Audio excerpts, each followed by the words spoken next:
on Josie. I see. Yeah.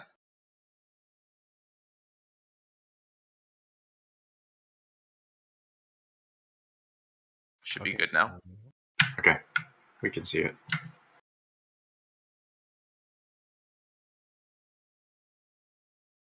Can we view everyone's backstories without being able to view their character sheet? Like, maybe if we just had a pin in the Discord people's backstories? Yeah, I can do that. And Okay. in terms of, like, so I know Eternal's backstory should be visible. If you want your background and stuff to be visible, you just go ahead to your in your journal, you click on your character, and like in the bio and info page, you should be able to edit that. Scroll down, there's like a little field you can fill in, and that stuff should be visible to everyone. Yeah, Guided's got her set up like that too. Bio and info edit. I just have name. Oh, I got it. All right, got it. Yep. I probably should type my in. Wait, how do I? What? All How right, do I pop Eternal, this thing up? are you recording? There we go. Si, senor. All right, excellent. While you guys figure that out, I guess I'll give a little intro and recap for those who may be tuning in or watching this in the future. But welcome back to day 2 of Heathen Horde Dungeons and Dragons. I am Josie, your lovely dungeon master, and joining us on this journey are Guided, playing as Isarya, the Halfling Sorcerer, Koyaza, playing as Flinty, the Gnome Bard, Jarius as Wheelie Steely, the Orc Rogue, Eternal Sessions as Ganondorf, the Half-Orc Barbarian, Odin, playing as Odin, a human fighter, Dynasty as Galadriel, a High Elf Ranger, and soon to be joining us, Danger Platypus as Dwarf Pog, the Dwarf Cleric. When we last left our adventurers, we saw them come into Green Horde on a horse-drawn wagon, and Eternal and Odin immediately attempted Grand Theft Liqueur. And following that little escapade, they addressed the actual reason for why they came to Greenhorn to investigate the missing persons request. They had a chat with the mayor.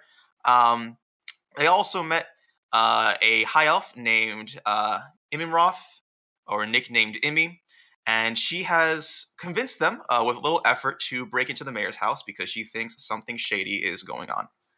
So without further ado, let's get started. All right, y'all should be seeing the Greenhorn map. There's going to be a lot of black bars because of line of sight, but y'all should be seeing a map. Let me know if you do not see that. Okay, excellent. So in terms of introducing our lovely new addition to the adventuring crew, so Dwarf, you sort of came to Greenhorn about, let's say, 2 years ago. You were also an adventurer and had just come back from a rather lengthy expedition and was looking for a place to settle down. And so you've been a resident of Greenhorn for about 2 years now. And last night at the tavern, you overheard some interesting conversation between a band of adventurers and one of your neighbors, Amy Roth. And you sort of discerned that they were here with regards to the missing persons request that was put up by the mayor a couple days ago. Intrigued by their antics, specifically 2 of them attempting to rob the barkeep literally on their first day in town, and because you were bored, you decided to follow them. And so they, at the moment, are unaware of your existence, but you have followed them up to this point, and you see them about to break into the mayor's house. How would you like to proceed from here? Do I see Koi? You see... Do you see a map? Yeah. Okay. Oh, sorry. I see what the issue is. Let me change that for a quick journal. Because I see like a group of people in front of the mayor's house, and I see one random person just chilling on the path. Yep. So what you can see, your character can see. Oh. There should be line of sight worked into this system. Oh, okay. Gotcha. All right. Yes. Do I need to roll to go talk to them and make friends? No, you don't have Can I to do just that. go? You can just straight up approach them. They're they're other player characters. All right, I'm walking over. All right.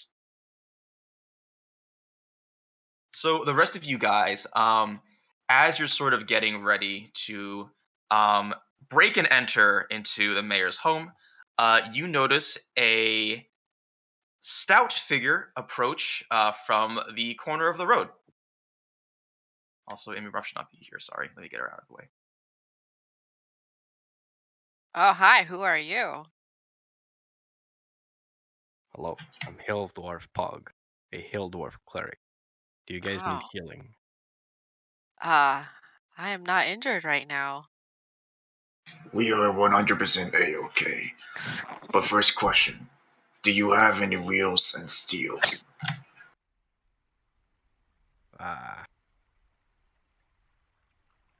Wait, maybe. Oh. Nope. Oh. What's that on your chest, Hill Dwarf? That's my armor. What is it made out of? It's made of fat steel. Oh. Oh. You want to try to hit me? Nah, I'm not a violent person. Odin, you want to try to hit me? Oh no, I was just inquiring. Alright, you guys seem cool. I'm joining. We're on a top secret mission though. We're gonna break into the mayor's house. Really? Yeah, I'm You cool. wanna- We don't know if we can trust this Hildorf yet. I trust him. He's wearing steel. Oh, I'm okay. wearing fat steel.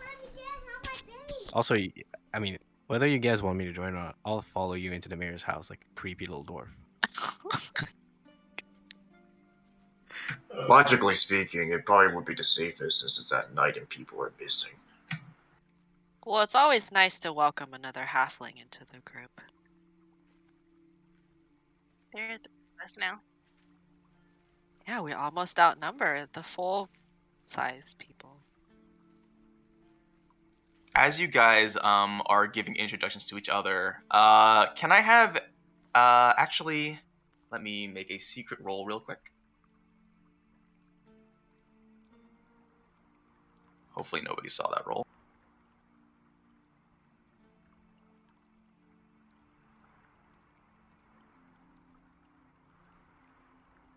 Okay. You guys notice, you hear sort of the pattering of footsteps in the distance, and you see with your keen eyes, you actually see, I guess, yeah, Danger, you know who this is. You see Emmy leaping from rooftop to rooftop, Wow. displaying incredible acrobatic agility, and she gracefully does a frontward flip and lands extremely silently and daintily in front of you. And she says, "All right, I had to run some errands, but I was just checking to make sure that the mayor's schedule was consistent with what I found out. So we should have a good half hour to get this operation started. I don't think any guards should be patrolling this route, but for those of you keeping watch, just give us your signal. And Odin, you were reminded that we agreed on your barking to be the signal of warning. And so Emmy continues saying, so I don't personally have any lockpicking skills, but I can assist you anyway in terms of things on the more acrobatic end. And she is going to attempt to scale this wall.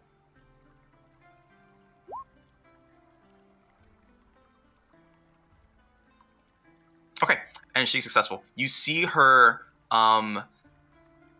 jump onto the wall and quickly hoist herself up and balance on top. And yeah, so it is now your guys' initiative, I guess. So first order is to figure out how you want to get over this wall. Oh, really? It can give I'm you a already boost? on it. Oh. That's true. Isarya is on it. You were balancing on it when we left the session. Wait, do we need to roll dice if we're doing initiative? There's not an. Sorry, it's not combat. Not that sort of initiative. Oh, okay. Wheelie, can you give me a boost? Yeah, sure. Oh, sweet. I need to. Do I need to roll strength? Wait, Yes, did we- I will have you roll strength. I'm a Give me a halfling, moment. and this is an orc.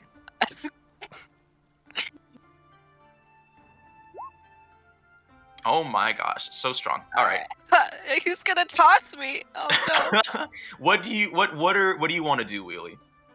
I'm going to pick her up Oh, and no. throw her like a football over the wall. Okay, excellent. All right. So you all see this.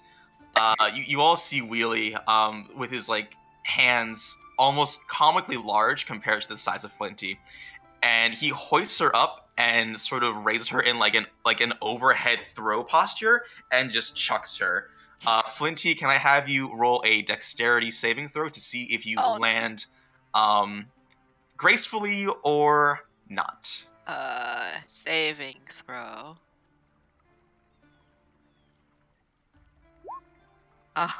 Okay, excellent.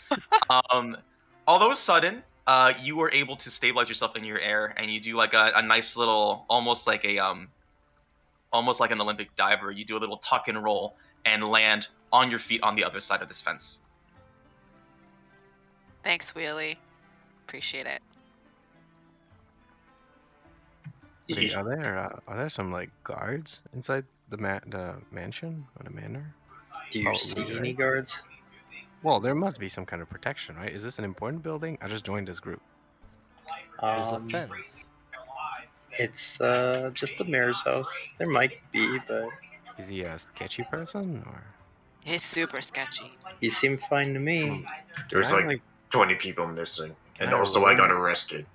Can I roll to go like behind a manor and create like a fire diversion? Like I can just put the fucking house on fire from the back, and that way they can go in unnoticed, right? Because all the guards are gonna be focusing on the fire. So.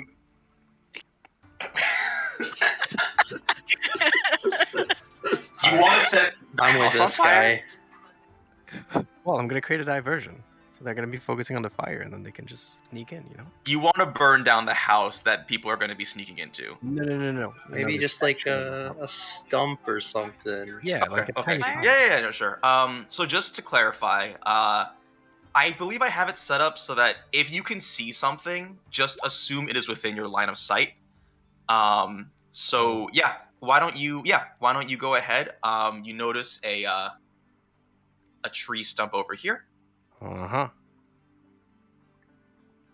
And by the way, you are free to just click and drag. Because unless we're in combat, like it's not. Can I like go here? And That put would this be little brush on inside top the of it? fence. That would be inside the fence. Okay, so you'd have to. stay out. So I would have to be like here, right? Unless you want to climb the fence. Can I put this tree on fire and then rejoin the group? You can totally light that stump on fire. All right, that's it. I'm gonna use sacred fire on that tree. Okay, so I will just so you're aware, Sacred Fire I don't believe actually creates fire. It's like I think flavor-wise, it's like a beam of light opens up from the heavens and Oh. like damages the target, which you can still do. Oh. Then let me check in my inventory if I have something to make a fire. While Hildorf is looking through his bag, are there any open windows or is there a fire going through the chimney? Yeah. So you see a little trail of smoke coming up from the chimney, and there's a couple of so the shutters on the windows are closed, but you can see on the first floor that the light's on. There's a little bit of light peeking through the slits in the shutters.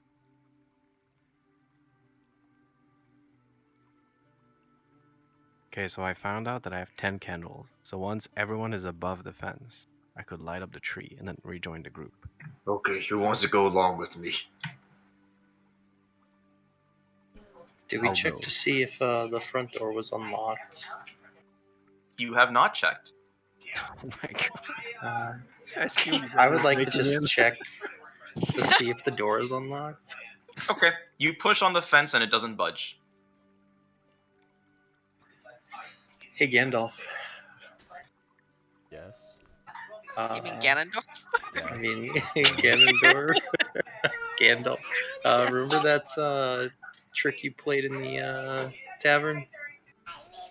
A door looks a little more forgiving. Alright. Can I Okay, if he's gonna break the door, I'm coming back to the group. I don't see the point. Can, At this I point, they're also gonna know like where how he you're is. asking the barbarian instead of the rogue. I'm gonna brute strength this gate down. What do you mean? Yeah, I'm not going to tell you what to do. All right. If you want to break down the door, do you just want to like use your meaty hands, or do you want to attack it with a weapon? Meaty hands, please. I want to, since I'm a rogue with a proficiency in lockpicking, I want to break it open by punching it with my bare hands. Well, okay. Let's take turns. Ganondorf, can you please just roll a strength check? Can Odin make a distraction by barking like a chihuahua in the corner so the guards can go to him? Maybe he can be distressed. Oh, while wait. they break Before open you the break door. the door. Ah, shit, it's too late. Yeah, it's a little too late. All right. You broke the door. Ganondorf rears back his calloused fist, or his calloused hand, and he curls into a fist and just punches at where the lock connects with the side of the fence. And with a loud clang and crash, the metal fence slams open, and like, you know, on its way out, it hits the fence and then bounces back a little bit. And that made a heck of a lot of noise. Start barking, Odin. No, I'm good. God damn it. Bark like a chihuahua. Alright, how many guards do we have to fight? Alright, let's go in. Let's go. I'm just gonna go in and hide. Wait, there's another door. They're gonna pick the front door. I'll punch it. Oh. So now we broke the outdoor fence, but we're not inside the manor, correct? No, not yet. Oh, No. You have access to inside. Did you just roll to try to punch the door in? Yes. Wait, and you rolled a fail. Oh my gosh! All right. Really, you inspired Ganondorf's demonstration. You do the same thing. You rear back your fist, and you just go straight for the door. Unfortunately, you miss the door handle and instead slam your fist into the stone wall of the building. How much damage did he take? You take 4 damage. Bam. Oh wow. Broken all the fingers in your hand. Well, that didn't look great. Yeah. Yes, we need Hill Dwarf Pog now. this door smells evil. Is the door open now? Or is it still just like? It is still closed, and I will. So I know you can see them, but I will be advancing the guards a little bit after every action you guys do. That'll be your time limit. We have to get inside the house before the guards come. Oh Anyone my have god. lockpicks? No. I have a plan. I'm gonna go out and start a fucking fire. Oh my gosh. They're gonna have to. They're gonna have to go and investigate the burning. Okay. Well, does anyone have any lockpicks? I do, but I still have my other fingers. Okay. I'm gonna go a little bit away from the group over there. And I will use one of my gorgeous candle to light this house on fire. All right. I mean, obviously you don't have to roll for that. Oh gosh. Okay, wait. How about, because I want to be nice, and it's a nice town. I've lived here for a while, so how about the tree next to it instead? Okay. It's gonna Okay. That's spread to the house, but not too fast, right? yeah. Hopefully, I mean it's a fire. You have a lot of faith in your own ability to control fire. No, I don't. The guards are gonna deal with it. I'm not gonna control the fire. I'm out. All right. You strike a match to one of the candles you have, and you bring it up to this tree, and it's the fire slowly starts spreading. And let me see if I can just. What do I have to roll for starting a fire? Oh, I don't. Okay, Oh wow, you made fire. there we go. I just pulled that from one of the assets that are available. That little square is annoying, but we'll have to deal with it. All right. Alright, and then I'm gonna run back to the group. Okay, as you run, you notice quickening of footsteps, and you see another guard quickly run over to this tree and start Perfect, freaking guys. out. We got it. Let's go in. Let's go in. Let's go in, Eternal. Well- break the door. Someone strong, break the door. Wait, we got Can I try to lockpicked. go in through the window? I still have my fingers. I can still punch it down. No, we need someone stronger to punch the door. Eternal or Odin. Don't make him punch the door again. I'll punch it. Oh my again. gosh. Alright, literally without asking, Jarius raises his other fist and attempts to punch the door. This time your hit connects, but it does not budge. Oh my god. Eternal, do it. I will break down this door. He's gonna roll 1. I don't see the point. We just knocked. Should just wait for somebody to answer.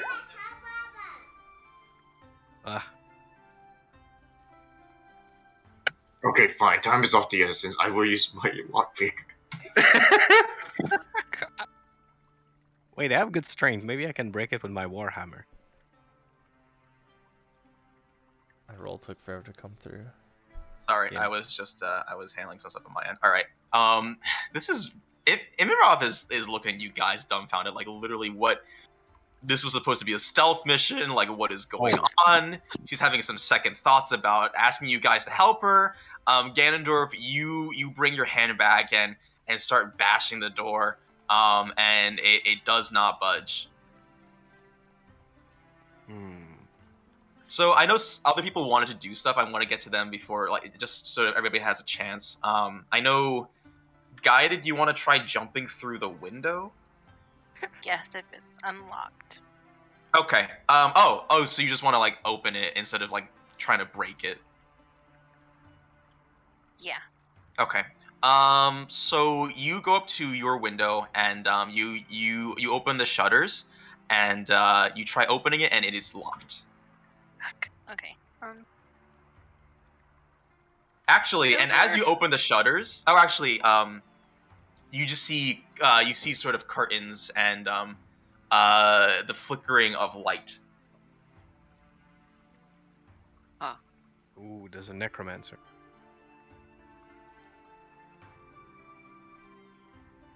Can I? Wait, I wonder if there's someone inside. I was gonna say maybe I could disguise myself and pretend I'm selling Girl Scout cookies. But probably. I think they were not invented until like in the 90s.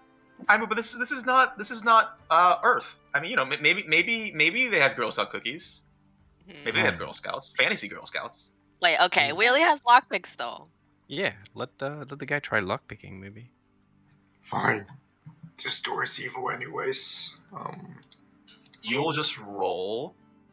I think that's just Dex plus your proficiency bonus, which you'll have to add manually, but just add 2 to whatever Dex roll you do.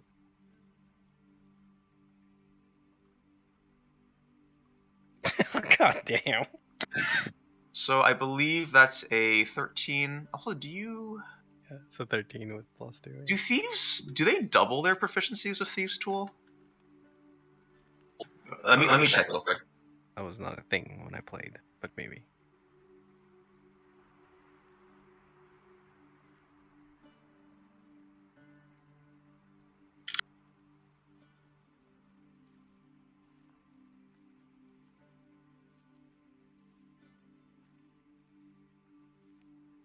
Okay, yeah.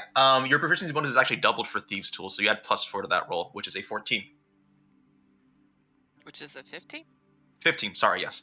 But you amazingly... Oh, I should have done... Okay, whatever, hindsight. I should have made you roll for disadvantage, but it's fine, it's already done. Amazingly, with your messed up hand... Actually, you managed to somehow pick open the lock with your remaining good hand. And you creak open the door, and you see right in front of you a guard poised to defend, but he immediately notices the huge size of your group, and he actually notices Hildorf Pog, he notices Immy, and he's like, what? I'm telling him that if he stays and fights me, I'm gonna guiding light him next turn. Just You're to scare him off. Roll for intimidation. Oh yeah. I'm telling him. So I'm about to guiding light you, my friend. So yeah, go ahead and make an intimidation roll. Which stat is that? Is that strength? It is intimidation. It should be one of the things in your skills. You can just click on intimidation. So go back to core. Uh-huh. And then, do you see your stats on the left? Just Oh, to the yeah. right, Oh, there's a oh, bunch of oh. skills. Yeah, That's charisma, though. I'm ugly. you It's not gonna end well. Oh, shit. Okay. Intimidation. I'll give it a shot. It didn't go very well. This guard's like, I don't know what's going on, but I can't let you enter this home. Although Can I he ask does look the guard for scared. his name? Like, my name's Jeremiah. I'm 22. I have a wife and one kid. Out of panic, my character would just punch Jeremiah out of unconscious. It's not enough kids. I think we kill him. No. Amy's like, please don't kill this guy. I'm just punching him unconscious. Can hey Jeremiah, can you tell me, does this smell like chloroform? And I'd like to have him smell my special concoction here. Let me resolve this. Okay, so Wheelie, you are going to move to punch him, and let me just do this real quick. Give me a second. Okay. Are you see the inside of a house? Yes. Okay, excellent. Do you have a fist attack? If not, just roll a d20 and add. I think fist is strength. Yeah, just strength. So I guess you can make a strength check. It should roll a d20 plus strength. I don't. You think don't I have a weapon, Odin? They do have weapons. He wanted to punch him. So I'm not killing the guy. this is a good point. If you want your attacks to be non-lethal, you can specify to me, and I'll make sure that your attacks are non-lethal. Just roll a strength check, and then just after that roll a. Okay, well, I mean, okay, so you throw a punch, and your good fist meets metal armor, and does nothing. Although Jeremiah looks a little perturbed that this guy just came up to him and punched him. And with that, I guess we're gonna have to roll for initiative. So why don't y'all go ahead and do that? So to do this, also, just to clarify danger, make sure your token is selected before you roll for initiative so that it'll populate the turn order window. There you go. Is this a combat situation? I mean, you just straight up punched him, and so yeah. Now, being in combat doesn't mean that you have to kill the guy, but it means that there's going to be a turn order. Okay, gotcha. Sorry, how do you roll? So have your token selected, so you can just alt double click it. It'll open up the character sheet, and then you click initiative. Man, I used to be a mercenary, and I'm not that quick to punch people. You know, the best methods are often deadly and silent. All right, it's gonna be time to use a spell. Oh, I see the issues. Jarius is on a different map, so he doesn't show up, but I can remember it. That's fine. Okay. Let me just artificially add him in, actually. I'll keep track of the turn order. Don't worry, Jarius. You might not be able to see it, but it'll be fine. Don't make me cast Thunder Wave. My character's got garbage rolls. I'm behind you, so He literally has proficiencies. So just to be clear, you guys on the map you won't see Wheelie because he's entered the house and it's a different map, but he's still there. Okay. Can I now cast a spell, or is the guard attacking first? The guard needs to roll for initiative. So let me do that real quick.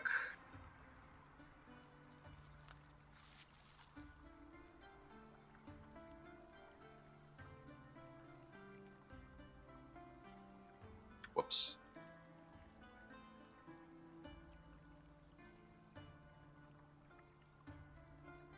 Okay, there we go. Let me sort this. Oh, thank goodness. Okay, excellent. Hildorf, you're up first. I'm gonna cast Guiding Bolt on this Jeremiah with one gosh. sun. All right. Yeah. I just click So on it, right? you should go ahead and click on it, and it should roll. Cast at level everything? 1, submit. Yeah. There we go. Okay, and it's just a ranged attack, right? Yep. Yeah. Okay, I see it. Excellent. It's 120 feet. Yeah. Yeah, he's definitely within 20 feet. So yeah, you cast a guiding bolt, and what does it look like? Give me some flavor. Have you ever seen like an arrow of justice hit someone unworthy? I have not, but sure. That's what it looks like. That's Okay, what it looks so I guess you raise your casting hand overhead, and a sort of like holy arrow materializes, and you chuck it, and it pierces Jeremiah, and he seems worse for wear. Wait, is he dead? No, he's not dead, but he seems not very good. Okay. Flinty, it is your turn. Finish him off, finish him off, finish him off. Oh man. I cast... forgot to roll for Imi. That's fine. Imi says before you do anything, please don't kill him. I cast hideous laughter on the. Also, Alright. Koi has a bonus hitting chance because I casted Guiding Bolt. Oh, I okay. just So click it? you also have advantage. So Koi, the way you do this is you go to your character sheet. Also, yeah. So I think you don't want to be on the spell page. Let me just give you back the spell slot for okay. tracking. You want to be on core. Or... You want to click advantage because you have advantage from guiding bolt. And then, do you have it in your attacks and spell casting? Oh no, you don't. Okay. Oh, I'm sorry. That's not an attack. Let me read that. A creature of your choice. What are you doing? I don't want to kill him. I just want to incapacitate him. Okay, sorry, I didn't see that. So let me take away that spell slot. I should have read what it did. That's my fault. So I guess you don't actually have an advantage because you just cast this, and he has to roll on a Wisdom saving throw, which I will do now.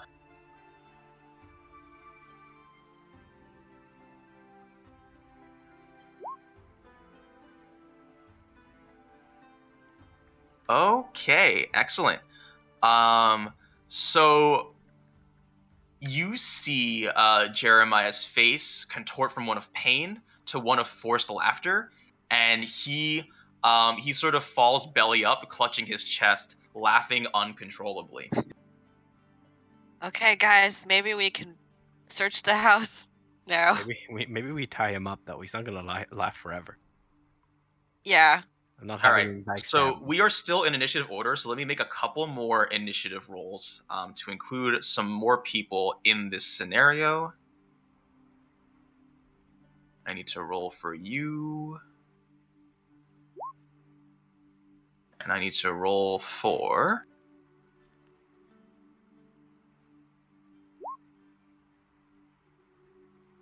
And then I need to do one more.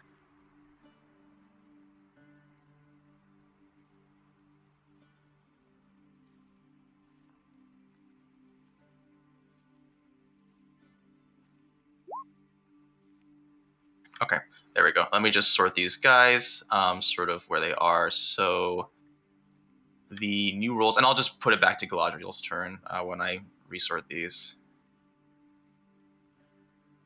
Okay. So it is now Galadriel's turn. What would you like to do?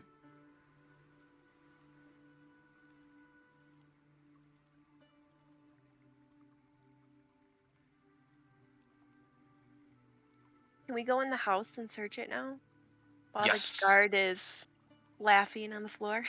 Yes, you may. Okay, I will have you enter the house. You will be restricted to your movement speed. Okay. Give me a second to get your token in here. You should be seeing a house with Wheelie and Jeremiah. Yes. Okay, excellent. So you have 30 feet of movement. Recall that each square is 5 feet, even diagonally is 5 feet.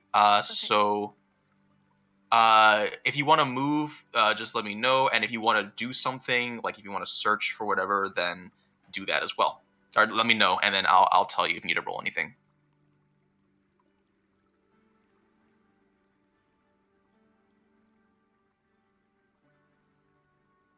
Can I go to the stairs and look up the stairs to see if there's anybody up there? Okay.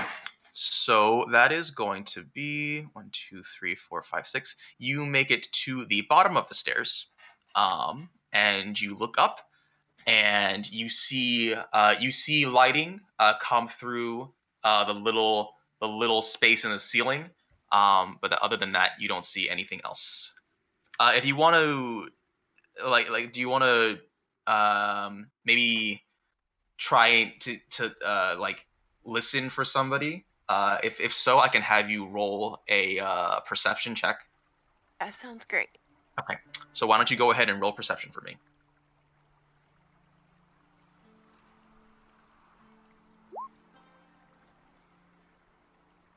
Okay. You don't hear anything other than Jeremiah's laughter and the flickering of torches. Okay. It is now Isarya's turn. I'm gonna go into the house as well. Okay, excellent. Let me go ahead and get you in there. Da-da-da. Here we are. All right. Tell me what you would like to do. I want to start heading up the stairs. Okay. So your movement is 25, 25. so I believe you should be able to make it next to Galadriel. So just drag yourself over there, and that'll be the end of your turn. Okay, excellent. Next in the order is Odin. I'm just gonna hang out here. Okay. Do you want to do anything? Nope. I'm gonna just sit under this tree and guard the front door, make sure nobody comes. Sounds good. If you want, you can prepare an action. So the way it works in combat, obviously, is if it's not your turn, you can't do something. So you can tell me hey, I want to prepare an action where if I see somebody, I'm going to make a signal or whatever. So do you want to do that? Yeah, I would like to have my water skin of special sauce at the ready. Okay, great. So you whip out your water skin, you loosen the cork slightly, and the strong waft of highly potent alcohol reaches your nose, and you are prepared to, I guess, do whatever it is you're going to do with that as soon as you notice somebody coming through the door. It is Wheely's turn. What would you like to do? Is the guard unconscious? No, he is on the floor laughing uncontrollably. Okay, then I will take the table that's next to me and slam it onto him non-lethally. Okay. I need to quickly find out the rules for improvised weapons. Non-lethal, I'm assuming? Yeah. Oh. The table to your left, or this table? The one that I pinged? Oh, okay. Okay, that's gonna... Okay. Okay, let's see. Okay. Go ahead and make a strength check for me to see if you can successfully lift up this table.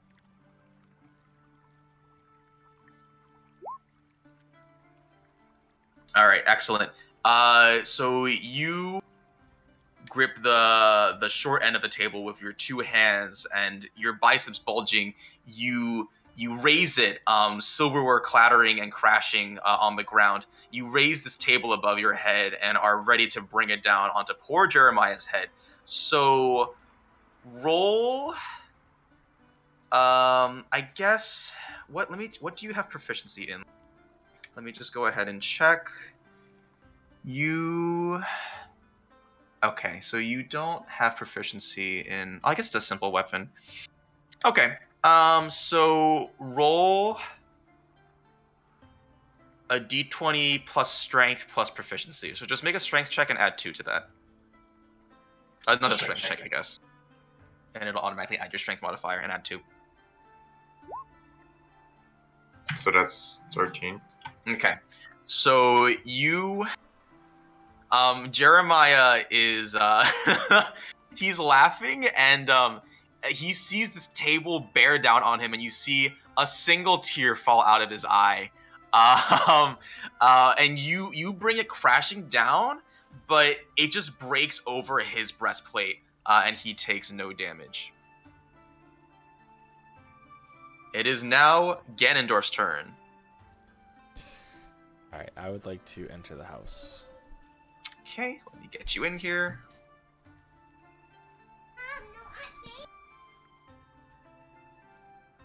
Alright, what would you like to do?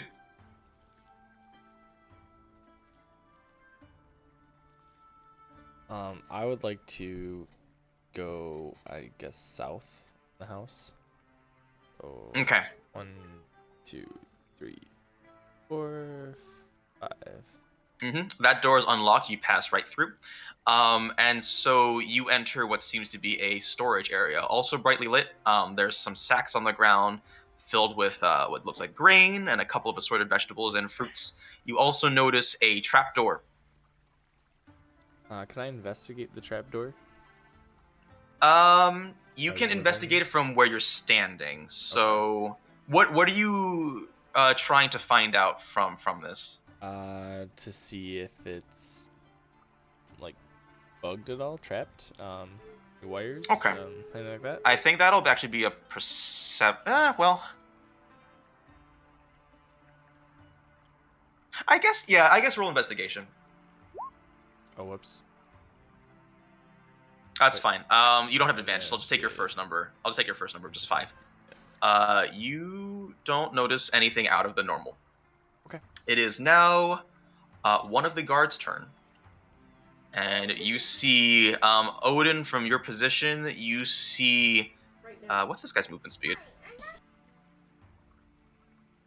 Okay.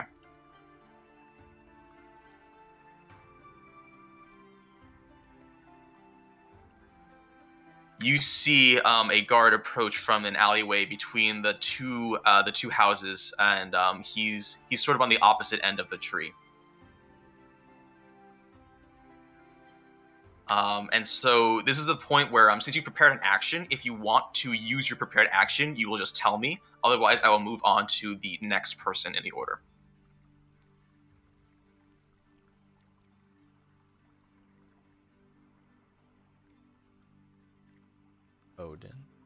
Odin. Oh. Let me check your So foil. Guy is in range now? You see him, and he sort of shows up and he's like, "What's going on here?" And he has his weapons drawn, but he's not within melee range, if that's what you're asking. Yeah. Well, this looks like trouble. I'd like to take a drink of my my water skin. Okay, excellent. The moment I have been waiting for. Odin, you are going to roll from the Wild Magic Surge table. So that means you are going to roll a D100. Oh, God. I don't know what this means, but...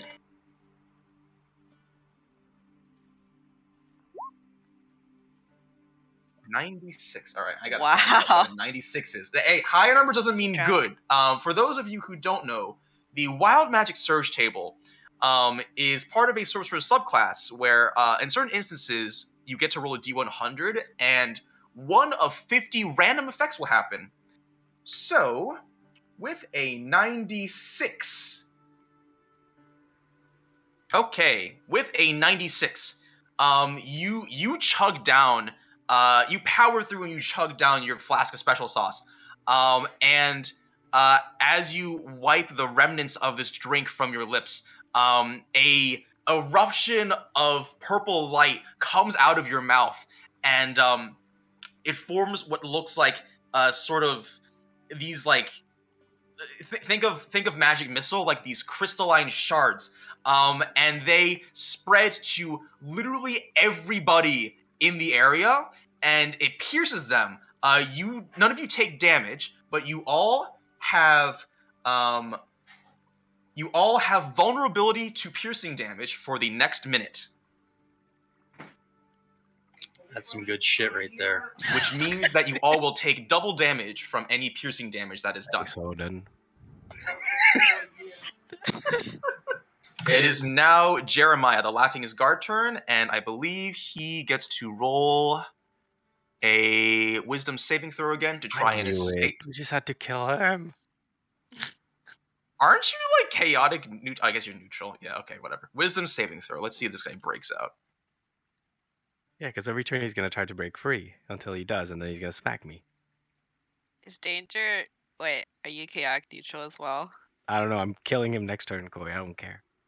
Oh. Like, he's going to roll to break free every turn until he kills one of us. Or maybe he won't kill you because he's terrified. Who knows? That's what I would say if I wanted people to keep him alive, to kill them. Wow. Let me check something real quick.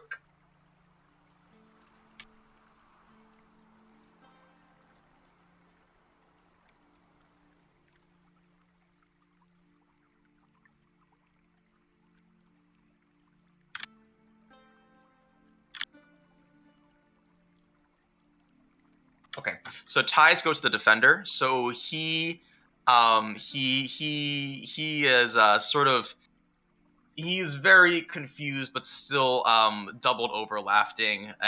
Some guy just broke into this house and tried to smash a table over him, but he is on the floor laughing. Okay, it is now the next guard's turn, and so he sees this tree on fire and runs over to it, and then he turns to his right and he sees a fight going on, and he's like, what is going on there? And that is the end of his turn, and it is now Danger's turn.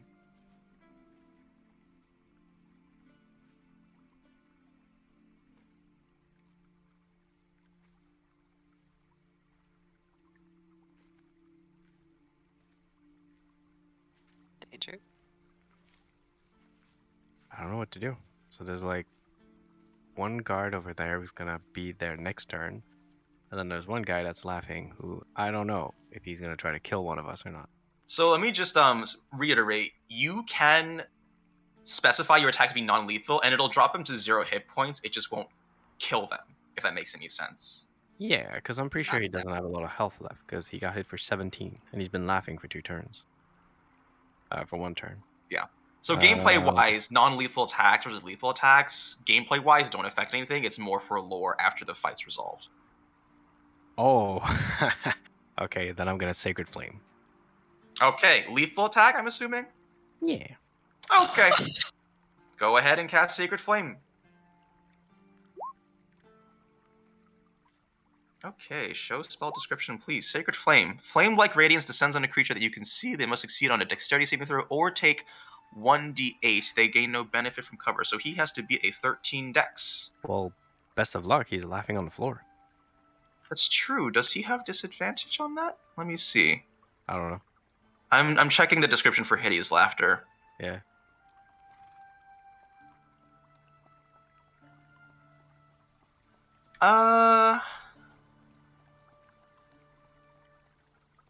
So the description of hideous laughter doesn't seem it gives him disadvantage on any particular roll, so I'm just gonna roll straight dex. Yeah, fair.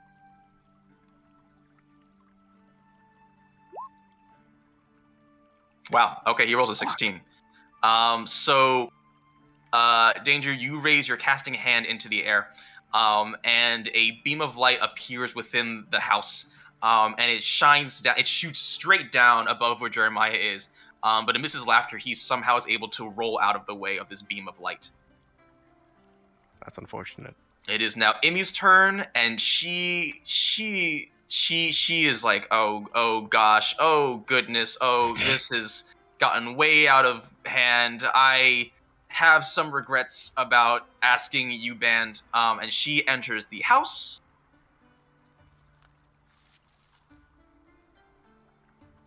Nope, not there.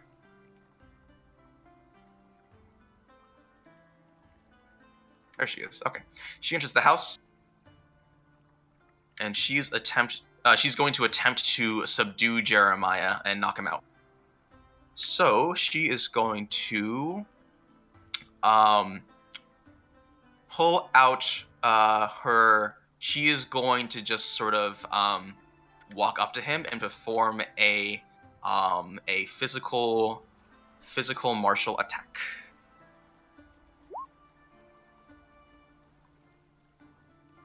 Wow. Okay.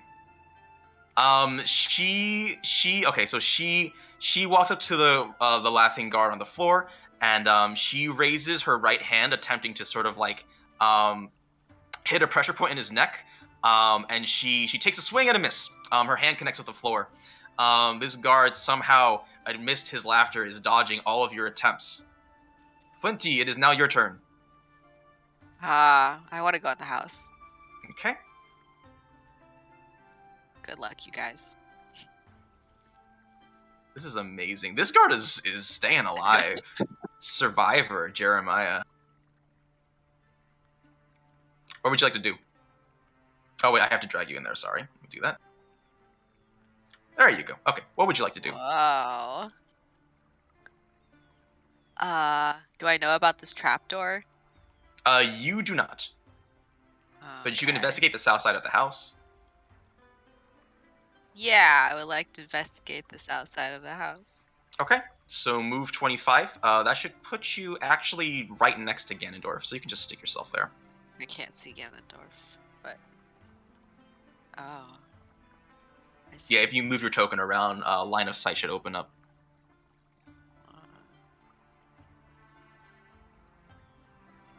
On top of Ganondorf? Oh, yeah, I see. Or just next to him or something, it's fine. Okay. Yeah. Okay, and do you want to check the trapdoor for anything? So I can't go in it right now, right? No, you can't. That you have used Okay. up your movement. Yeah, I want to investigate the trapdoor. All right, roll investigation. Let's go. Okay. You notice... Oh, that's a nat 22. Okay. You notice a couple things. It's not locked, and there are no traps. Nice. Galadriel, it is now your turn. I'd like to go upstairs. Okay. Remind me of your movement again. 30. Okay. You are going to take... you're going to use 10 of that to go up the stairs. So you have 20 remaining.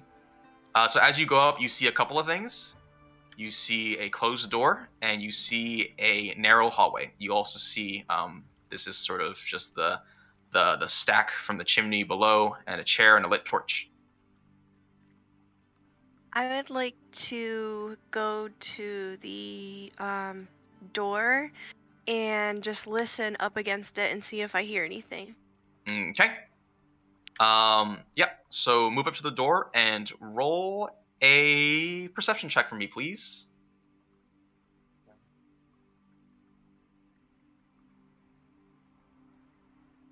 Nice. Okay. You listen in and you hear nothing. You are fairly confident that no living creature is behind that door. Okay. Can I just talk about how efficient we're moving through this? Like, it only took one session, and like we sort of got the feel of things. So I'm really happy for this. All right, excellent. Isarya, it is your turn. Hey, okay, I'm gonna go up as well. Okay. And kind of, are there any other rooms up there? So you are going to take 15 feet of movement to get up there, and you see the same thing that Galadriel sees. You see a door, and you see a narrow hallway. Do I have enough movement left to go into the room? Galadriel, is there anybody behind there? No, there is not. I don't hear anything. You have 10 feet of movement left, so you have enough to move right behind Galadriel. Okay. So, I'm actually going to move... Yeah, I'll move behind her, but I'll go in the other direction while she checks that room. Sounds good. Odin, it is your turn.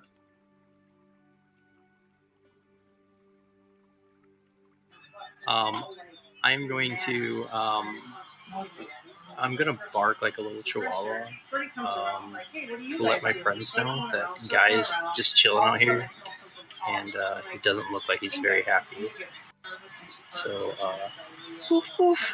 I think I'm gonna have you make a Constitution roll to see if your bark is loud enough to alert the party inside.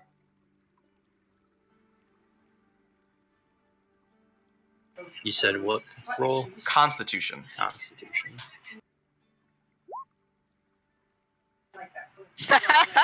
Well, seems about right. You do bark like a little chihuahua. Maybe some of that drink was still stuck in your throat after you downed it. And so you open your mouth and you let out like a half bark, half gurgle. And your guy looks disturbed and disgusted at you.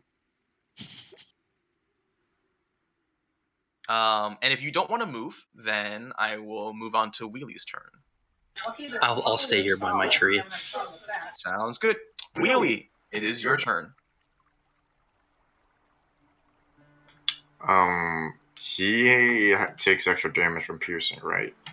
Yes, he does take extra damage from piercing now. That's correct. He'll take double damage. So my dagger deals piercing damage, but I want to hit him from the blunt side of the dagger. Well, okay. If you hit him with the blunt side, it's not going to do piercing damage. You can just make a dagger attack and just specify that it'll be non-lethal or something. I don't know, maybe you like hit his thigh and make him pass. I guess not his thigh. His thigh is a major artery there, but you know. Oh my god. Hit his shoulder. Yeah. Make him pass out from the pain or something. Yeah. I will. So Wheeler's Theory is gonna take a dagger, hold it from the blunt side, and then like aim it at his shoulder to knock him out unconscious. Again, if you are gonna use a blunt attack, then it's gonna do bludgeoning damage, which is fine. All right, so I'll have you walk up to Jeremiah and just roll your dagger, and I'll change the modifier so instead of plus whatever piercing, it'll just be blunt. Oh my gosh, this guard is living forever. Okay, yeah, you take your dagger and you sort of hold it by the pommel and you attempt to pommel strike Jeremiah in the head. But your pommel meets his helmet, and you bounce back. Yes, and I also think... Nope, it does not make a throw, because it is not taking damage. Okay. Safe to say, though, Jeremiah is very scared for his life. Okay. It's okay. 6 out of the 8 of us are not trying to kill you. It is now Ganondorf's turn. All right, I would like We don't even know if he's nice. I would like to move over to Jeremiah.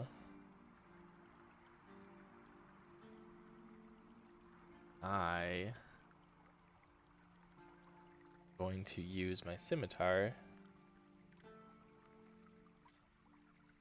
And Actually, I would like to go into rage mode. The Barbarian. Okay. To get a boost to my strength. Okay, let's see. Rage. When you make a melee weapon attack, you gain a bonus to the damage roll that okay. Which increases, so rage? Oh, okay, so this is great. Let's teach you about global damage modifiers. Okay, so do you see in your character sheet you have a total 2 rage? Yes. Just take that down. Just don't change the total. Change the actual number below it, the bigger one. Just take that down to 1. Oh. Yeah, just there's a little like arrow. Just click the arrow to the right of it. A little down arrow. Oh shit, it's over there. I see what you're saying. Okay, yep. Mm-hmm. There it is. And then in your attacks and spellcasting, go ahead and click the rage damage. This will automatically add 2 to any damage that you do. Selecting it. And right? then, yep, the checkbox is correct. And then just click your scimitar. Okay, wow, 25. Are you trying to kill the guy? Or are you Yes. trying to? Yes. Okay, goodness. We are getting rid of this guard. All right, rage mode. all right, man. With a 24-2. I am ensuring his death. It's quick and painless. Okay, you raise your scimitar, and Imirov is like, please, please, please don't. You bring it down, and it meets this guard square in the neck. And you hear a slurp sound as your blade goes clean through his neck, hits the floor. And Jeremiah, The married guard with a family is no more. Oh, Damn. wow. Leave no witnesses. If it's still my turn, can I search his pockets? I will say that counts as your action, so you can try that next turn. Okay. Cool. Perfect. Amy looks horrified. Oh, poor her. I did say 6 out of the 8 of us. Okay, it is now Guy's turn. He thankfully is not witnessing the horrors that are happening inside to his fellow comrade because he is outside and not within line of sight. He is going to attempt to well, I guess he sees a bunch of people breaking and entering, so yeah, he's just gonna make a melee weapon attack against you, Odin. Yeah, that's what I was gonna say. He's gonna smack you, Odin. He is going to take his spear, and I guess two-handed, he's gonna attempt to stab you. 13, what is your armor class? How do I know? Core, I think. Yep, so it's in core, and it's also, if you click on your token, the number in the green circle is your armor class, which I can see is 13.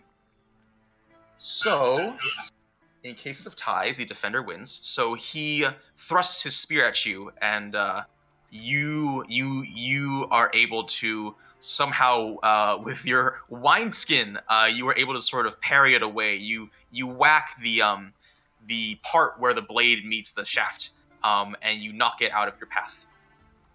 And Whoa there, bro. Yeah, the wrong guy. I'm just enjoying my drink here. Okay. On your turn, I will have you roll for persuasion to see if you can convince this guy to leave you alone. It is not Jeremiah's turn because he's dead. Wow. Okay. That's fair. And it is Vivian's turn.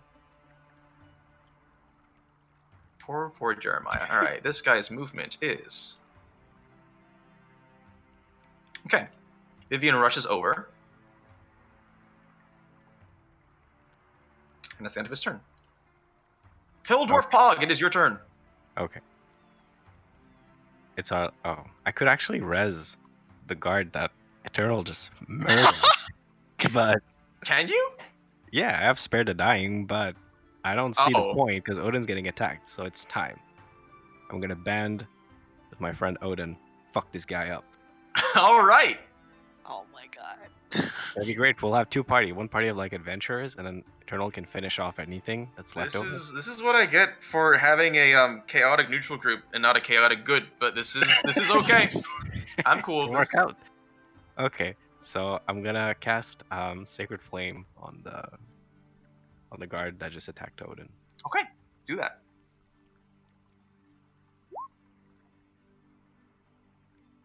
Okay, dexterity save.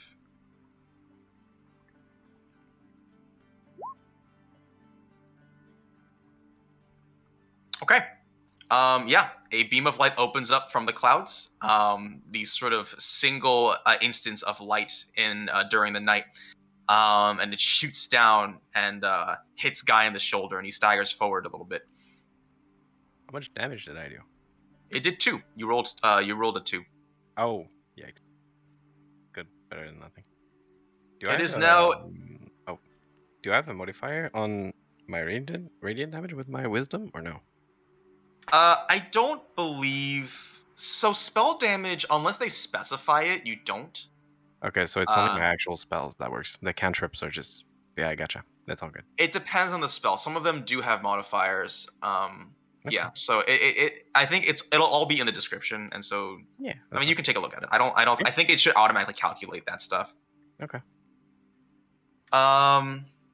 It's Emmy's turn, and she looks really angrily at you, Ganondorf. But she she steps over the dead guard's body and shimmies up the stairs. So that will take.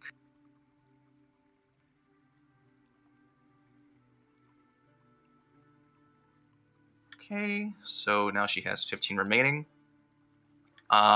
And so Isarya, Galadriel, you see Emmy behind you, and she has Yeah, she has a lot of movement left.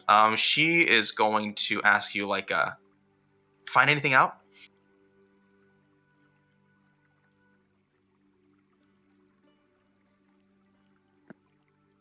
Nope, we haven't found anything yet. Doesn't appear to be any people behind that door, though. Okay. I think she is going to look at that door. She's going to narrow her eyes, and she's going to walk up to it, and smash it with her battle staff, or attempt to smash it.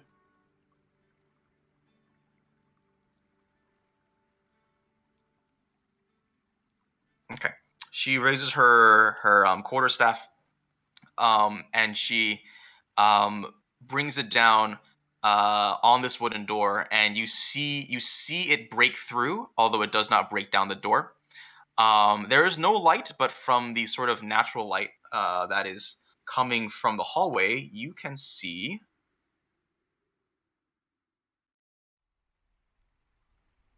a little study.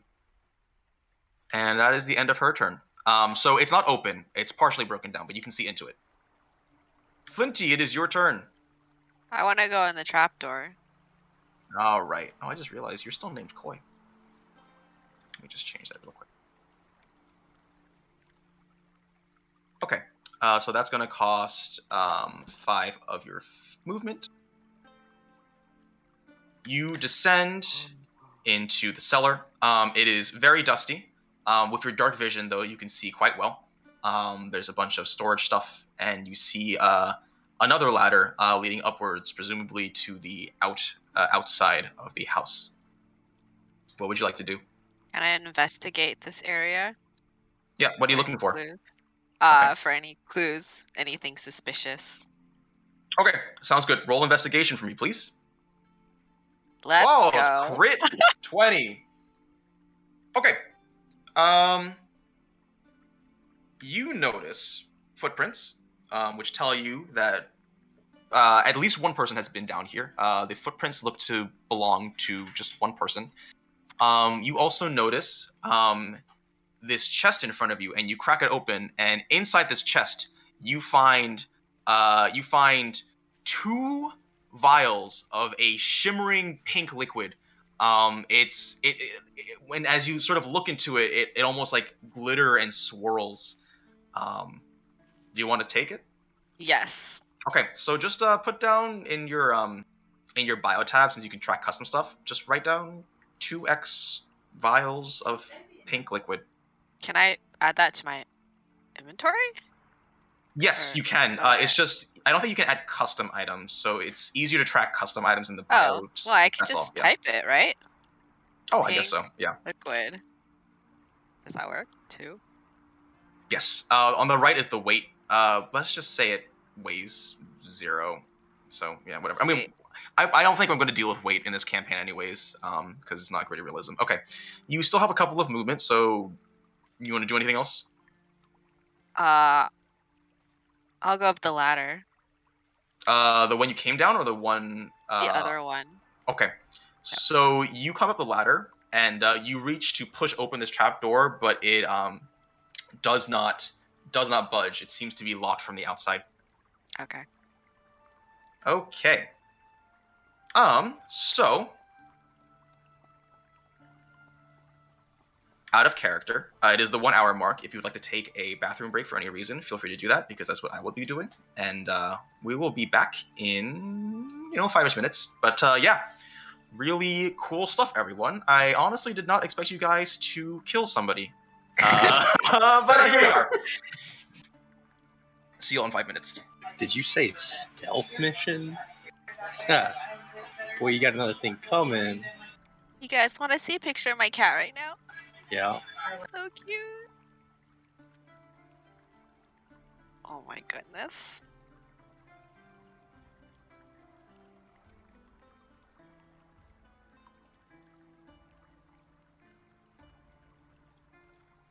She always does. She does that when she wants attention.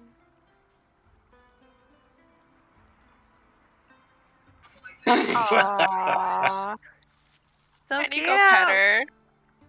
Oh, that's what I do when I need attention too.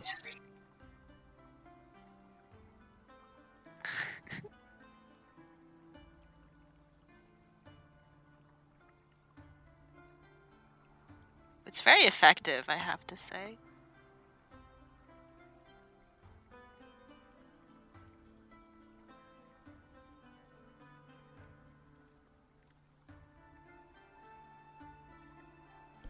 You want to take bets on what's in this guard's pockets? Maybe there's a clue. Maybe there's a key to that trap door by you.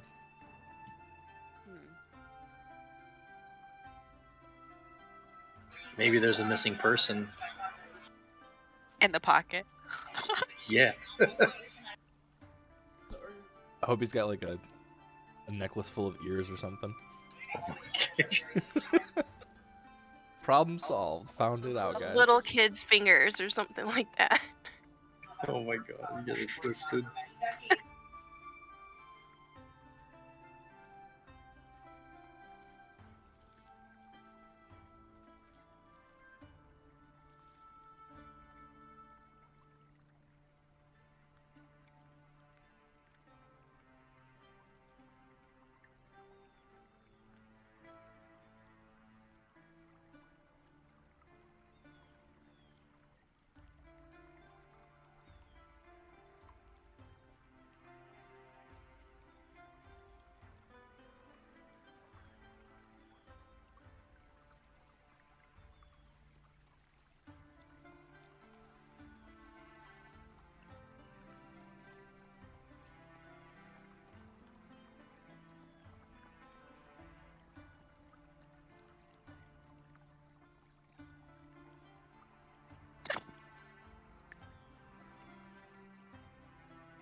Hey, Danger.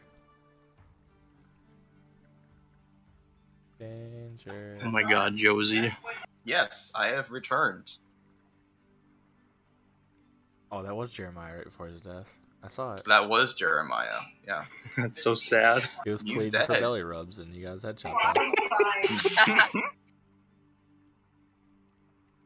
First to your kill count, which I'm sure will quickly increase over the course of this campaign. Hold my beer.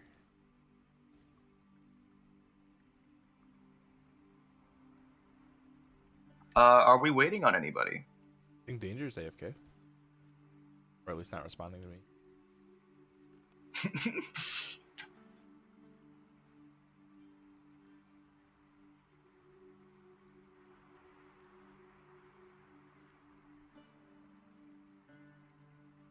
Whose turn is up next?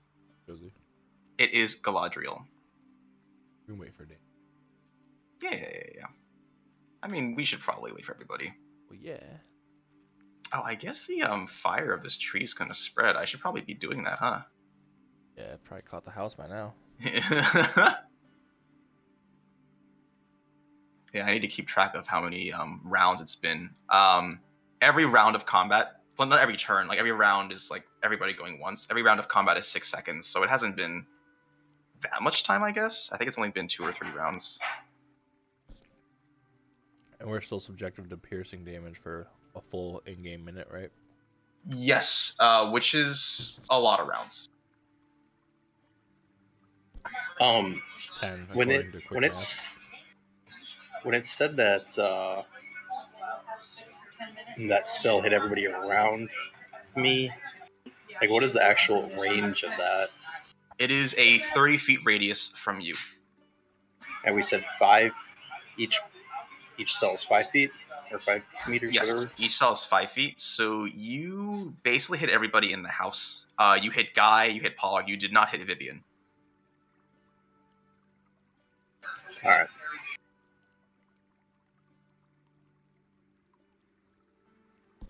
Whatever happened to Jericho? I miss Jericho. He's somewhere.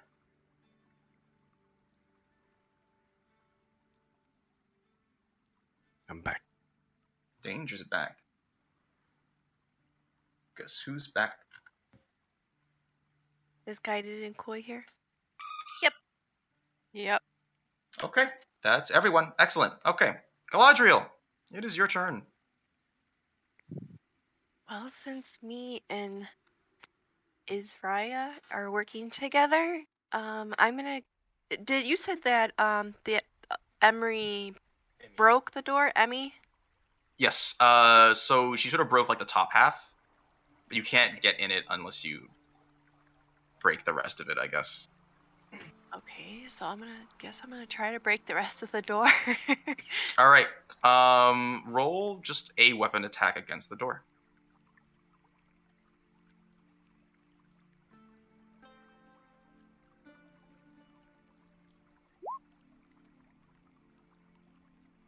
Okay, great. You take your short sword, and you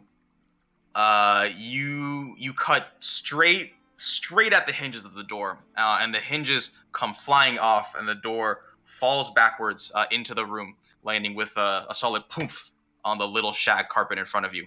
You now have full access to the room, so you can go in it, but you cannot perform any other action until your next turn.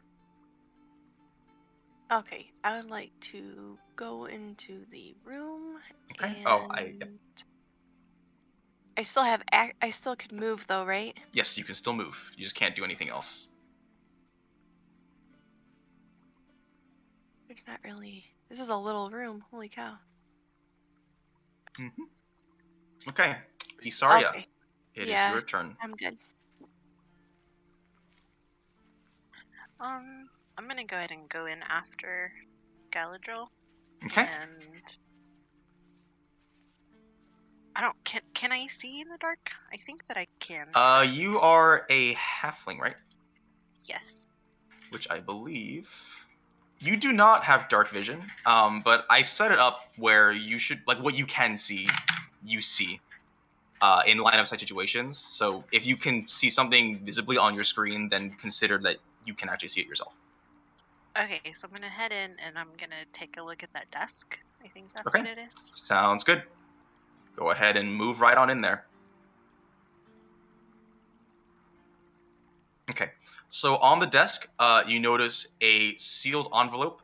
In the room, you also notice, I guess you should be able to see this. Yes, okay. You also notice a nice potted plant.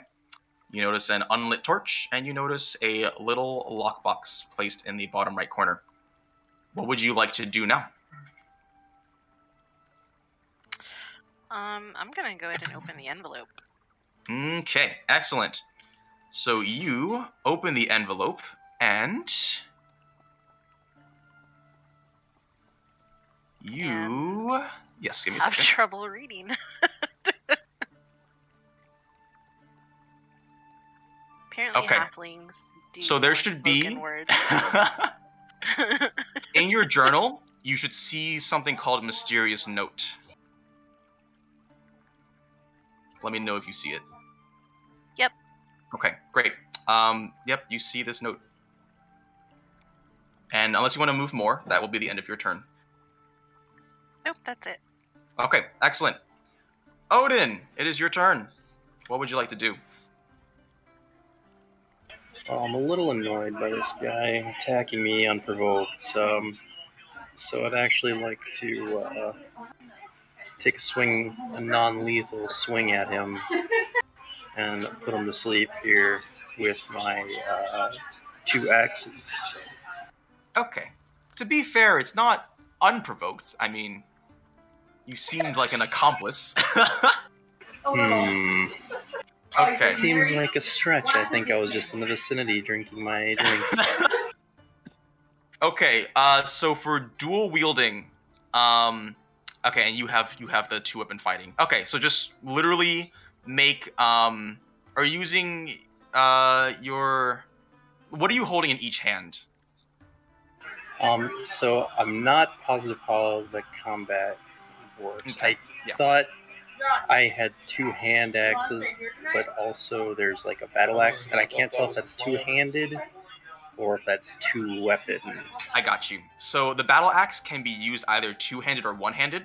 You can see in your attack and spell casting, you actually have 2 different attacks for the battle axe. One is 1-handed, the other one's 2-handed. Okay. Hand Okay, axe that's what it is is. hand axe is a 1-handed weapon. So do you I like have your hand axe in one and battle axe in the other. Okay, great. So roll an attack for the battle axe and roll an attack for the hand axe. Just click on battle axe 1-handed and your hand axe. Okay. And okay. So you sort of unleash your weapons and with a war cry, swing them at Guy the guard. Your battle axe does not meet its mark. He is able to sort of dodge out of the path of his blade, but your hand axe strikes flesh, and he takes 3 slashing damage.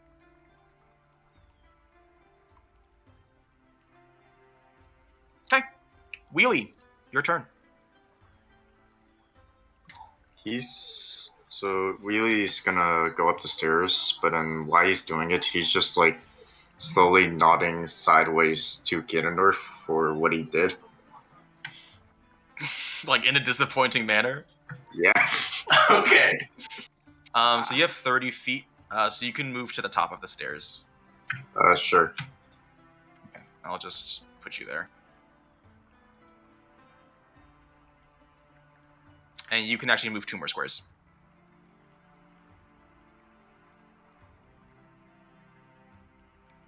Okay. Yep, you're just chilling. Ganondorf, your turn. I would like to loot this guard. All right, you search this guard and you find a spear, you find a shield, and he's wearing a chain shirt, which you can also take off if you want. Yes, I would like to take it off. Okay, you want to take everything? Oh yeah. All right, let me go ahead. So you should be able to, with your character sheet opened, if you go to the compendium, you should be able to drag and drop spear, chain shirt, and shield. If not, I can just do it for you. Let me try real quick. Mm-hmm. Make sure you drag, because there's a couple of different, there might be a couple different versions. Just make sure you grab the one that's like a weapon. I should drag it to my inventory? Yes. So, for example, in spear, there's proficiency, and then there's items. Yeah. Under items, just that one I can't add it to my inventory. Oh, really? Okay. Yeah, I guess I'm trying to drag it and do it. I guess I have to do it then. Okay. Well, I added it, and it's there now, so I'll just add them. I guess I have to do it. Okay. Thank you. Yep. No problem. And then does that conclude my turn for making an action, or can I still move? That counts as an action, but you can. Well, I think yeah, you can still move because a turn is an action plus move. Okay. Can I walk back out of the house? Let me add. Let me finish adding your stuff. Yeah, so that'll take up 10. I'd have 20 more once I get outside, right?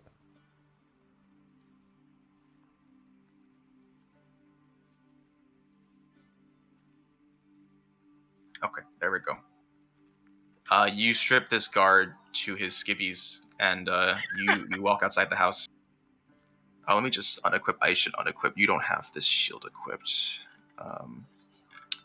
Yes. Okay, there we go. Yep. Let me put you back outside. Okay, thank you.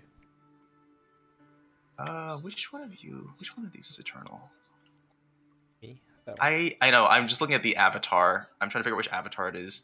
Are you the one with the city skyline? Oh. I can check real quick. It's easy. I don't know because I haven't turned off. Yeah. I can check. I don't think so. Mine should have the Oh yeah, you're Ganondorf. Oh, I Yeah. see you. There we go. Right. Okay, you're back outside. Okay.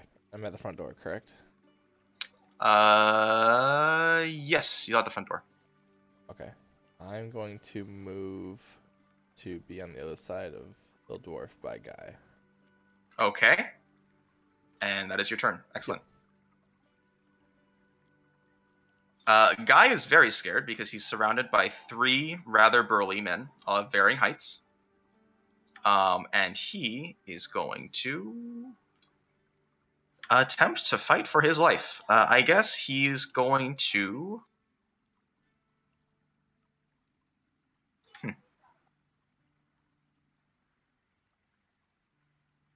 He is going to spend his turn to doff a shield. So let me change his armor class. And that is his turn. Vivian is going to attempt to rush to the aid of his comrade. Oh man, you're so slow, Vivian. Okay. Hill Dwarf Pog, it is your turn. I think I know what's gonna happen, and I think I know who I can count on and who I cannot. So I will cast Bless on myself, Eternal, and Odin. Okay. Why don't you go ahead and click on that, please? Bada boom. All right, up to 3 creatures of your choice within range. You bless up to 3 creatures whenever they make an attack roll or saving throw before the spell ends. You can roll a d4 and add the number rolled. Okay, so I should be able to add a bless modifier. Let me go ahead real quick.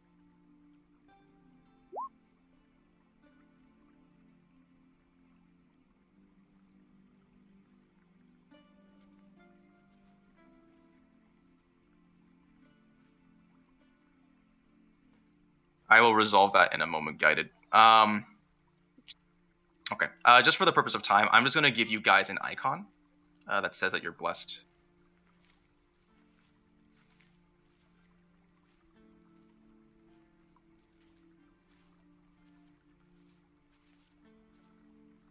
It basically gives them an extra 1, 2, 4, between 1 and 4 on their roll.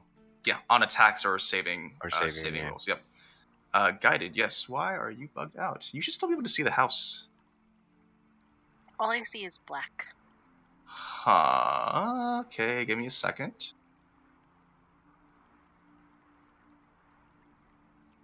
Can you see anything now?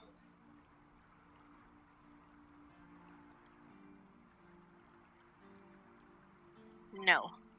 Refresh the page. You should be able to see the house.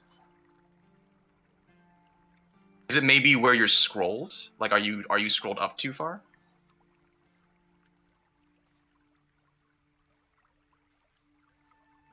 Yep. Okay. Got it. Never mind. Okay, great. Okay, so is that your turn, Danger?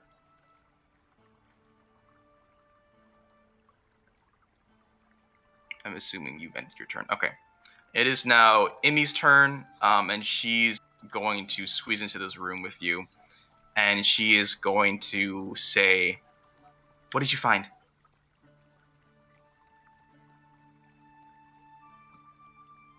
There's a letter in a lockbox in the room in front of us, and then behind you is a torch that is not lit.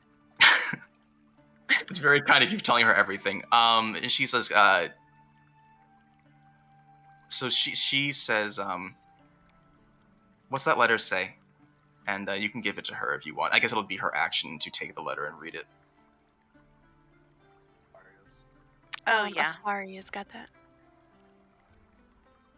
So do I have the option to share it with both Gal and Emmy? I think I have to do that, but I mean, you don't have to share it with Emmy because I control Emmy. I know what the note is. Okay. So I'm just gonna pass it over to them. Yeah. Okay, so Dynasty in your journal, remember, it's in the top right. I think it's your second tab. You should see a thing called Mysterious Note. Imi looks at it, and she gets visibly angry. And I guess she spent 10 feet to get in here, and so she is going to start. She's going to start running back down the stairs, which is.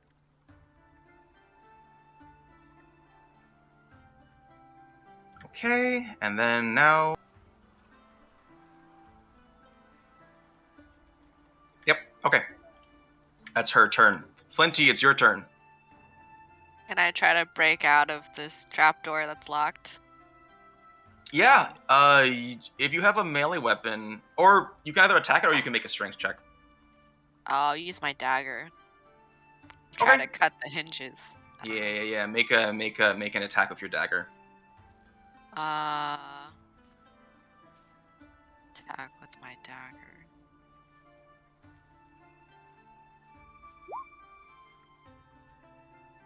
Okay. You jam your dagger into one of the hinges, and you are able to cut it clean off.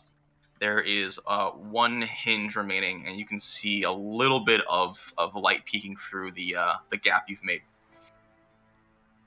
It is now Galadriel's turn. I would like to... I don't know if this is gonna work. Use my short sword to try to open the lockbox that's on the floor. You can totally do that. I will just say you go up to it and you try to open it, and it's not locked. Oh. So yeah, inside you find a lot of sort of wrapped up scrolls, like a lot. One of them is sort of slightly unwrapped, and you see sort of this depiction of some sort of rune or some sort of arcane image on the front. So you don't know what these scrolls do, but you have these scrolls. If you want to take them, then let me know, and I'll just tell you what to put in your inventory. Yeah, we'll take them. That way we can read them later. Okay. So why don't you go ahead and say that you have 5 unidentified scrolls. And so you can put that in your bio or your core or wherever's convenient. And so I'll let you manage that. Okay. Next in the order is Isarya.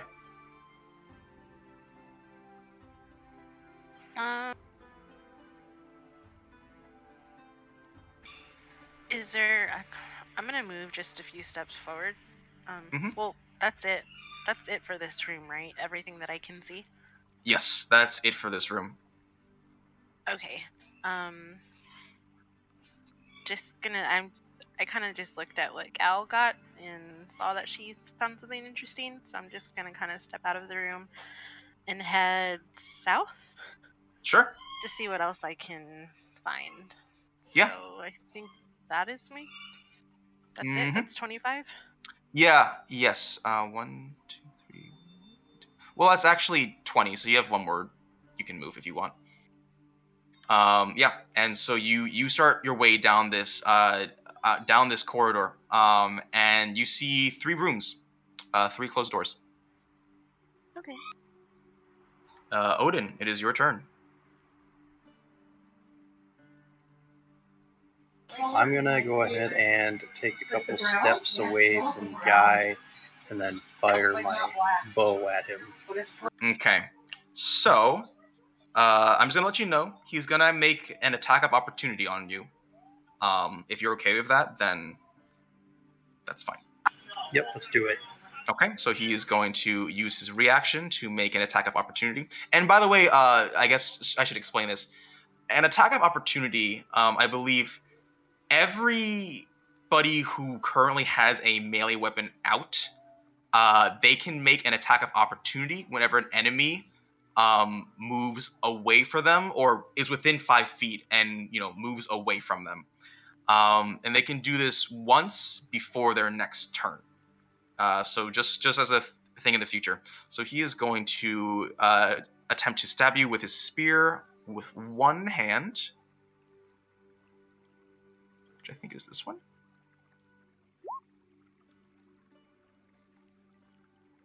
Okay, he rolled an 8 to attack, which does not beat your AC. So you managed to sort of just exit the reach of his spear. And yeah, move to where you want to go, and then go ahead and make your ranged attack.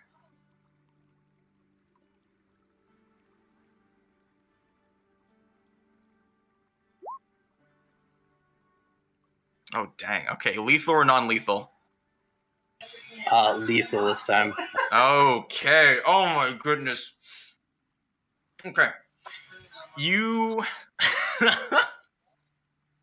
raise your longbow, and you aim right for the gap between his helmet and his chain armor, and your arrow zings through the air, and with a satisfying sort of thump and slurp sound, pierces his neck and comes out the other side, and Guy falls down dead.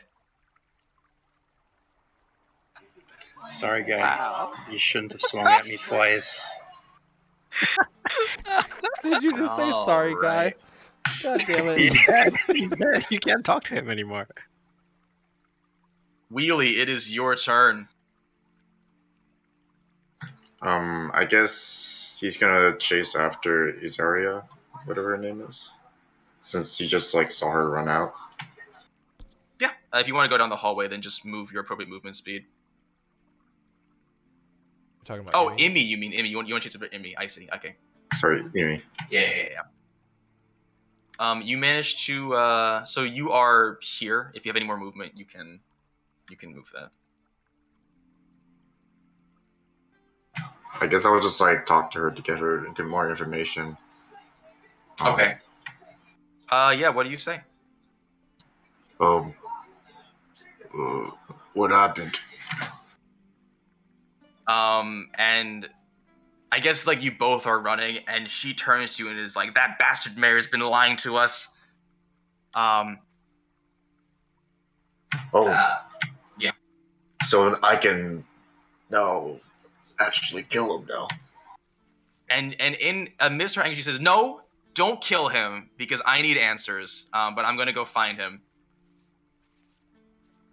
And it is Ganondorf's turn. This is about to get exciting. I would like to move over to where Vivian is. 1, 2, 4. Since I used my rage in my other turn and that lasts a minute, I'm still under the effects of rage. Yes, you are. Sweet. Vivian looks terrified because you just killed a guard. So I have, just to be clear, I have a bonus to rage damage, and I also have the bless buff, correct? Yes, and so for bless, basically, you will have an extra d4 to your attack, not your damage, but it'll increase your chances to actually hit. Okay. So roll, just click on the weapon you want to make an attack with, and then roll a d4 and just add the result to your attack. Alright.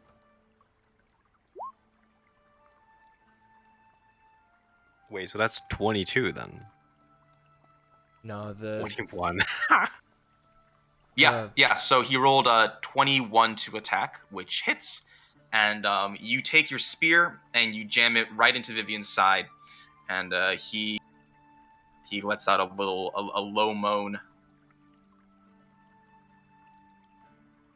Okay, it's Vivian's turn. Wait, he's not dead? No, he's not dead. only hit him He for did 5 damage. 5 piercing. Yeah. Oh. And He was out of Vivian. range for the Vivian. piercing, right? Yes, Vivian was. Vivian sort of staggers backwards, and he throws down his weapons, and he's like, "Please don't kill me," and he gets on his knees. Wow. Wow. It is now Hill Dwarf Pog's turn. Oh, wait. Oh my god.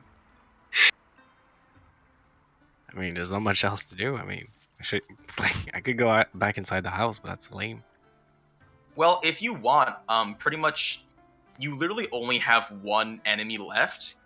Yeah. If you want to end combat, then just say, I want to exit combat, and then I'm going to go through everybody's turn, and once I confirm, or we can just say now what you guys want to do.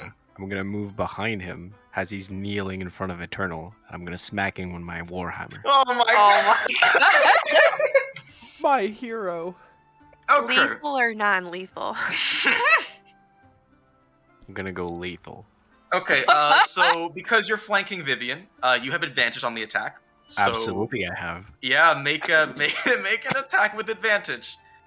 Wait, so what do I roll? Dexterity? So you just click advantage on your thing, and you click Warhammer. It's one of the attacks you have. Oh wait, I have two. I have two Warhammer. What the hell? Because you can use it one-handed or two-handed, depending if you have a shield or not. Basically. Is that even a question? All right, let's go. Jeez. Oh, that's a big hit. Actually. Okay. I'm also blessed. Keep that in mind. So it's actually more than that. I mean, you don't have to roll a d4. Critical hit, my friend. It's above 20. Well, crit hits are natural 20s. Because, shit. later on in the game, you're going to be rolling above 20 pretty constantly, so it doesn't make sense for all the criticals. So only nat 20s are criticals. But yeah, you raise your Warhammer, and Vivian, with his hands folded and begging, you bring it right smack on top of his head, and you hear a gnarly crunch mixed with viscera. Blood just spurts out, and he falls face forward into the ground dead. That's perfect. And that's the end of combat. That's Oh wait, watermelon surprise. Do I have enough time to give something to Eternal? I mean, you're out of combat now, so you can do whatever you want, because literally every guard here is dead. I'm gonna give a candle to Eternal, and I'm gonna give a candle to Odin, and I'm gonna tell them you guys know what to do with those. Okay, yeah. I mean, you're out of combat, so you can do whatever. I'll leave the bless on for a little bit. Yeah, we should clean the bodies. Yeah, we should burn the bodies. Okay. So as you guys stand around amidst this carnage, Amy runs out and is like, "Holy shit! What did you guys do?" And she's like, "I thought I told you to not to." Whatever. Can we Steely still follow her, or is she still? Yeah. I will bring you back outside the house.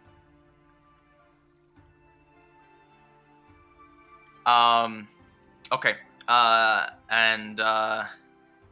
Yeah, I mean, you guys can go ahead and do what you need to do. I guess it's kind of weird since we're in this pseudo turn order, but we're back to role playing. So I think I missed all the murders because I'm in this basement. Yes, you did miss all the murders. Do you want to keep trying to? Do you want to keep trying to break out? Yeah, I do. Okay, Knock the other in the basement. Yeah. Yeah, she's still in the basement. Yeah, just. I have no idea what's happening. Roll a dagger attack. She made someone laugh and then got stuck in a basement. Wow. Oh wow. Okay. Wait, did you get experience from killing the guards? Yeah, I have experience managed on my end. I'm not gonna make you guys track the numbers normally. I'm just gonna have you level up sort of thing. So I have that handled. Okay, you with your dagger, you quickly strike at the weak point. You sort of notice a little splint in the wooden trap door where it connects to the hinge, and you push it up and you exit to the outside. And you are going to be here. There you are. Okay.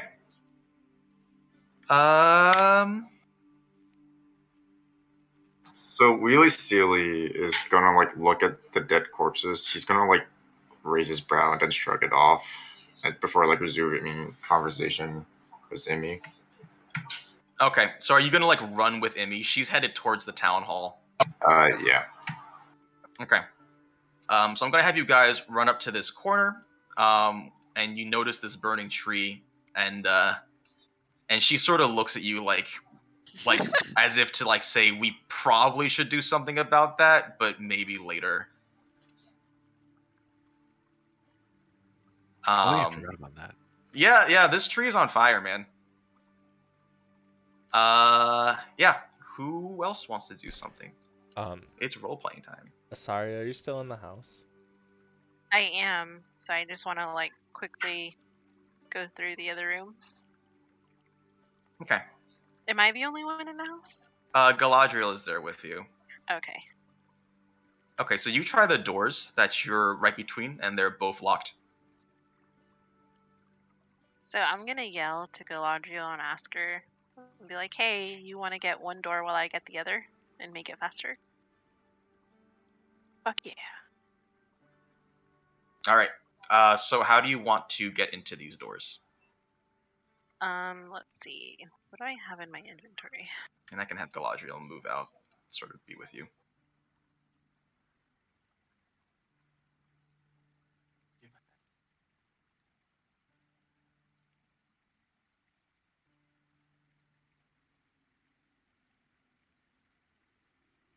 I've got a hammer, so let's just try to smack it. All right. The one on your left or right? My right. Okay. Make an attack roll.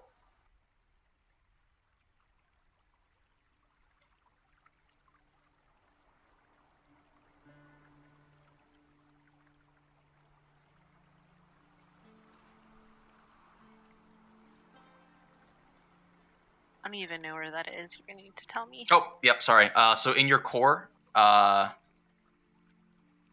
so you're just gonna use one of your. Oh, you have a hammer. Okay, I see. So a hammer's not one of your weapons.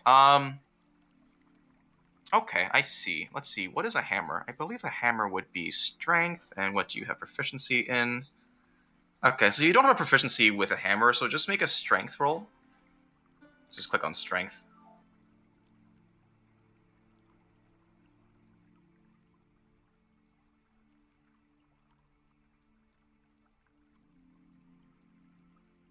Okay.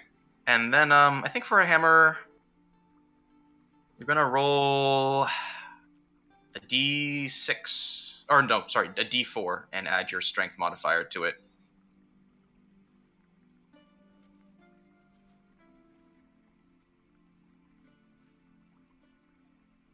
Okay, yeah.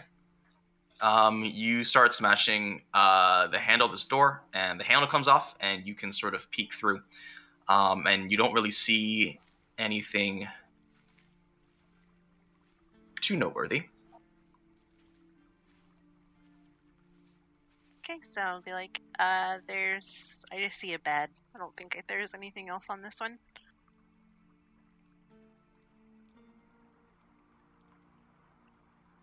So I'm just going to continue down. Okay, and then sure. Wait for Galadriel to do her room. Yeah. Galadriel, do you want to try and get into the other room? Yes. Okay. How would you like to do that? Guessing just use my short sword. Okay. And attack it. Yeah. Go ahead and make an attack with your short sword. Oh, it's weird that you have two short sword attacks. I'm not sure why. Okay. Okay. I think this is what happens. You take your sword and you just smash this door completely. You smash this door in just completely off its hinges, and inside there is a terrified woman, and she has in one hand she's clutching her bed sheets, sort of covering her mouth, and in another hand she's holding out a little metal candlestick. As soon as you break down the door, she flinches. And yeah, that's what you see. Okay, so I'm going to yell to Isarya and say, I found someone and she's terrified. I don't know. Can I go in the room? Yeah, you can. So I'd go that's 5, right? The first block? Well, I mean, we're not in combat, so you can move however you want. As you enter this room, this terrified woman, she does her best to threaten you. and she like sort of points the candlestick at you as if it were like a weapon. But she is trembling like crazy. Can I ask her questions? Like interrogate her, like maybe who she Yes. is, or So you have a couple of options. So you have persuasion, you have intimidation. Those are pretty much the two options when it comes to having conversation with someone. So if you're not going to intimidate her, then I'll just have you roll persuasion. I think I'll roll persuasion. Yeah. Okay, go ahead and roll persuasion. She's already terrified. I don't Oh my need to gosh, you got a intimidate her. crit 20 though. Okay. Let's start this dialogue. Okay, I'm here to help. Can you tell me your name? Okay, so she's still like holding this candlestick at you, and you hear like the faintest like she very very timidly squeaks out, Lily. What? My name's Lily. What? Hi, Lily. My name's Please don't kill Galadriel. me. I'm not gonna kill you. I just want to ask you some questions. Calm down. Take some deep breaths. Okay. Why are you here in the mayor's mansion? Okay, she looks at you and she's like, I live here? I'm his wife? Oh. I don't know Wait. what else to say to her. Poke Do me you know in the anything head. about the missing people? I mean, he's doing his best, right? Just trying to help everyone. I don't know. I still don't know why you're here. I heard loud noises. We're here to investigate the missing people. I guess.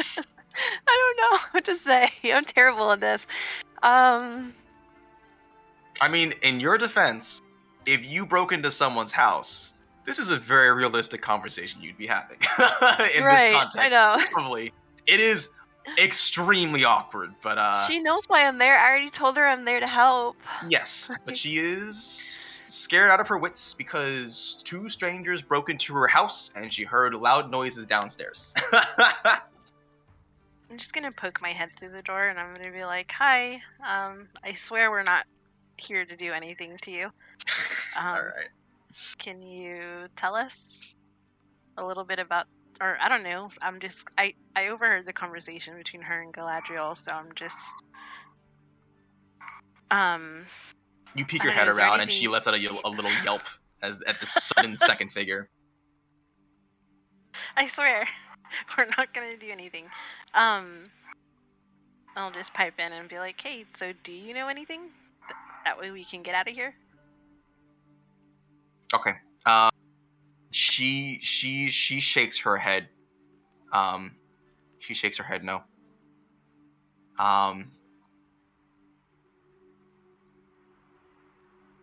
All I know is that my husband has been doing his best. I'm sure of it. What do you mean? His best. I'm not too involved in the politics of things, but I mean, he comes home every night and he's clearly stressed. You know, like I mostly stay at home, take care of our daughter, you know, meet up with people. If you want to check to see who's lying, you can make an insight check. Yeah. Yep, roll insight. Why don't you both roll insight, Galadriel and Isarya? Okay.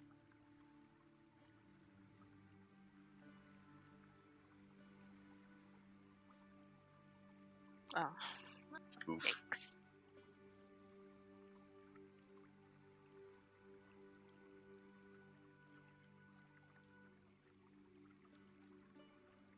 Okay.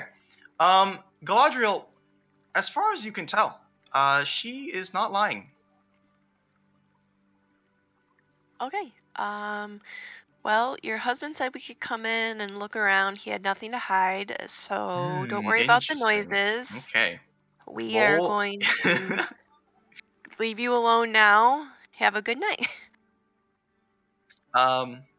Okay. She just sort of nods, although clearly shaken. I mean, you just kind of broke her door down, so. Right. And I think reasonably anybody who's had that house broken into is going to be. Well, actually, if you want to convince her that the mayor let you come in, why don't you roll persuasion? Okay.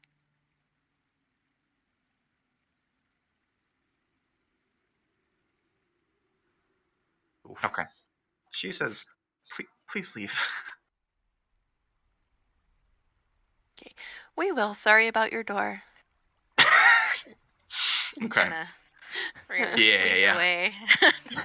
Let me know if you guys ever want to exit the house. I can take you back to the main map. Or if you want to move to a different room of the house. I'm gonna go outside and see if anybody else wants to do anything. Okay. I think I'm done since we kind of already gave ourselves away. Okay. So I'm gonna go back down. Sounds good. Yeah, I'm just I'll go gonna out of the look at house the too. chaos Okay. and kind of gasp and be like, "Oh no!" What chaos? and just step over. There's a dead guard outside and dead Jericho or Jeremiah. That's Jeremiah. Poor Jeremiah. All right, is it my turn? Yes, you want to do something. Yeah, I want to burn the bodies. Okay. Yeah, I mean, I don't think you have to make a check for that because they're dead bodies and. Yeah, they should not dodge. Okay. I would like to actually go over to Guy first and Oh yeah, my apologies. remove my arrow from his throat. Oh, yeah, no, that's good.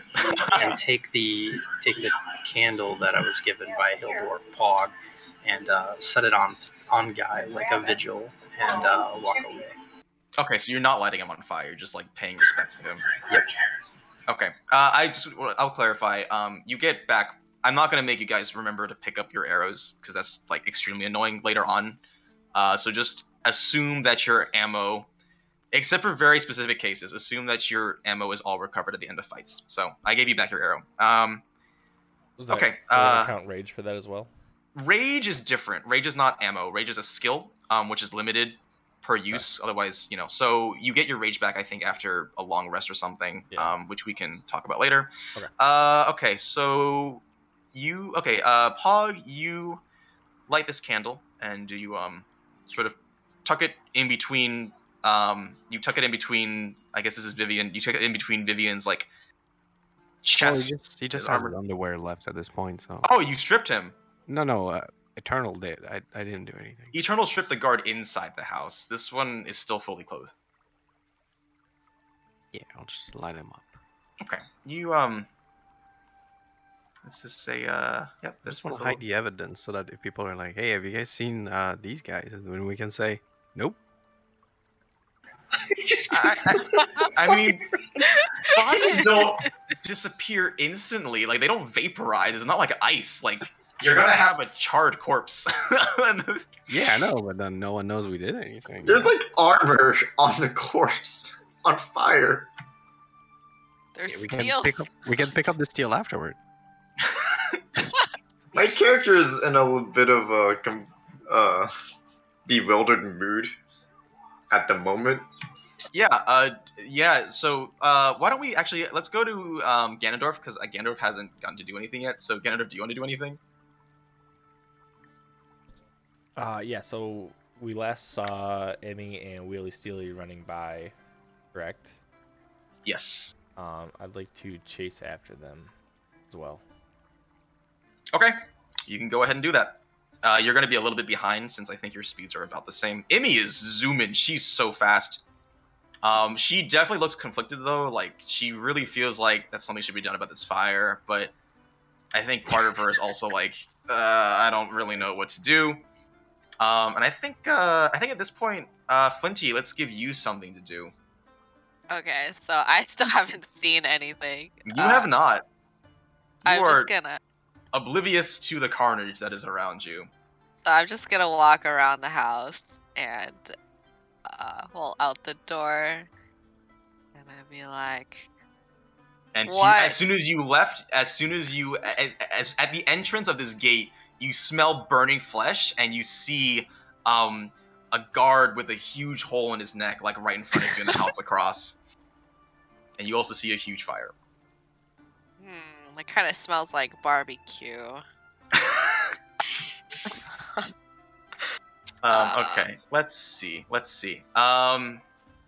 Okay, so let's move on to Imi, Wheelie, and Ganondorf. As you guys run past this burning tree, you see the mayor run out with an entourage of guards, which you recognize, and they seem to have their attention drawn to this tree on fire, and they see Imi and Wheelie running towards them, and they're like, "Oh God, what is going on?" And they're going to make their way towards the burning tree. So now is a good time to say that officially it has been 2 hours. I am free, so you're welcome to stay if you want. If not, then we can totally call it here. I'm having a lot of fun. Just do votes for a second day. If people want to play more, we can do that too. We can still continue playing. Yeah. Yeah, I'm not doing anything. I'm not doing anything. Same. It's up to you guys. I'll call it if people want to call it, and otherwise we can continue. I know Odin has people over. I think he's the only one who would be limited. It's fine. I'm just kind of like slightly split. That's okay. Okay. Well, if we're gonna keep going, then okay. Wheelie, this is what you see. You see this entourage run towards you, and you see Imi run towards you, and you hear her shout, "Springmite, we have to talk." And he's like, "Later, can we please put this fire out?" And he runs past, the guards run past, Imi's sort of standing there, and she's just like, ugh. And so they all sort of rush over to this well, and they start like, they take the buckets that are around the well and just start throwing it over this fire, this tree on fire. So Wheelie's gonna go next to Emi and whisper like, "What's going on?" She's like, "So, what's exactly wrong? He's blowing out the fire. Doesn't seem so bad." Okay. And then Imi whispers back that she says, "The mayor is a goddamn liar and traitor." Can I take an action when the person who's talking is done? Yeah, what do you want to do? I was thinking I was gonna go just pick up some water and help quench the fire. That way I would look innocent. Okay. Let's see. I'm not gonna try to have enough movement to make it. Yeah. I mean, you're not gonna. I mean, again, we're not in combat, so like that stuff doesn't matter. But I think if you want to play it off like, oh, these dead bodies behind me, I had no role in that.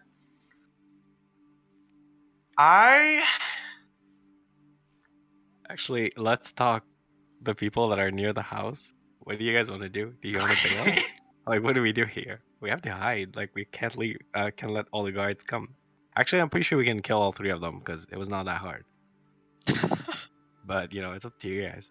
Eternal is still enraged, and we still have Bless. We can fuck him up. Hey, I have no part in this. I want to. I was gonna say Bless has worn off. It's been more than a minute, and I guess Rage also. Yeah.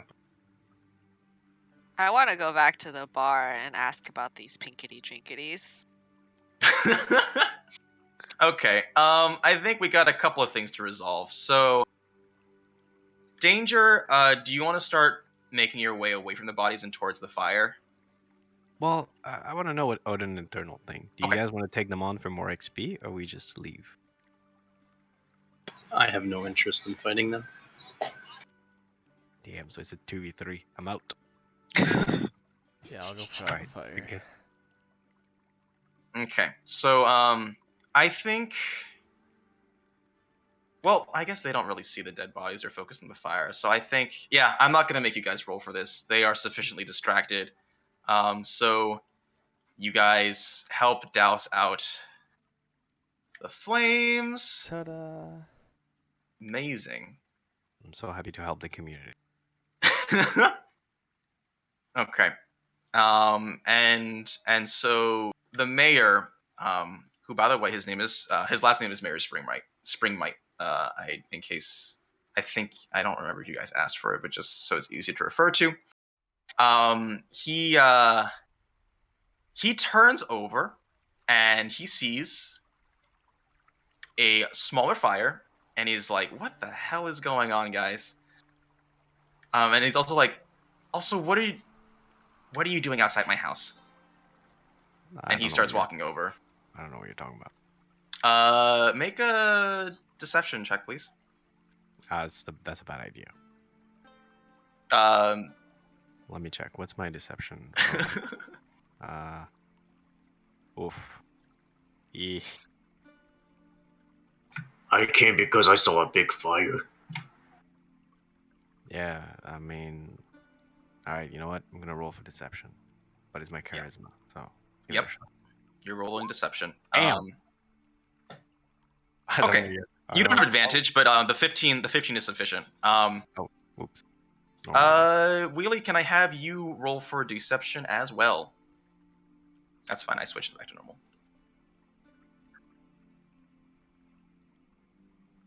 Yep. We're no, outside that's. at this point, right? Or sorry. Yeah. Sorry. Outside. I can move you outside. That was guided, right? Yes. Okay. I can move you both outside, or unless Galadriel, if you want to stay inside. I'll leave, especially Okay. since the mayor's right there. Okay. You guys exit the building. Okay. You both pass your deception check. And okay. So the mayor walks over, and so do the guards. And the guards see one of them notices a dead body and rushes over to check on him. And finds out that he is very, very dead. Imi is also sort of like in step with the mayor, and she's like, "We have a lot of things to talk about," and the mayor is like, "How about you explain why there's 2 dead bodies outside of my house?"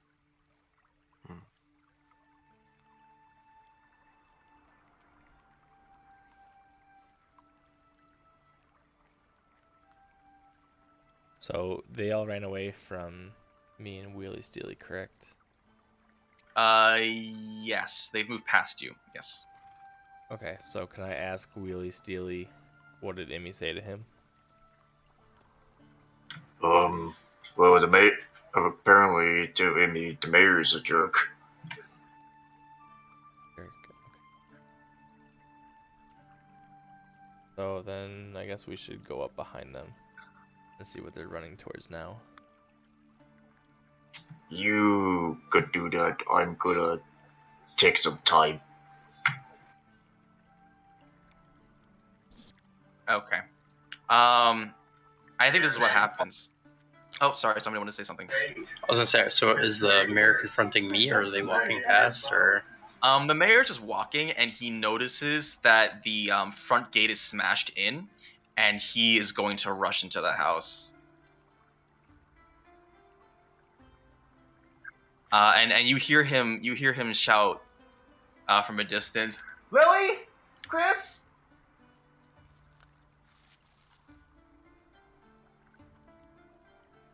Chris. I really hope the guard was not his daughter. Oh yeah, I forgot there was a dead guard. He walks in and he says, "Holy shit!" and then Yeah. he yells Lily Chris. Wait, what? Nailed it. Oh, there we go. Whoops. Sorry. Wait, we never ran into a Chris. Well, we Huh. didn't know their name. Yeah, Chris is not the dead guard. Oh. Yeah. The one in the house is Jeremiah. Yes. Okay, I think. Oh man, there's so much stuff going on. Someone go to Okay. him and say, "I'm sorry for your loss," or something like that. You know? I want to get flowers from this house and just straight up pick up from them. Okay, you rip the flowers out from this flower box. I think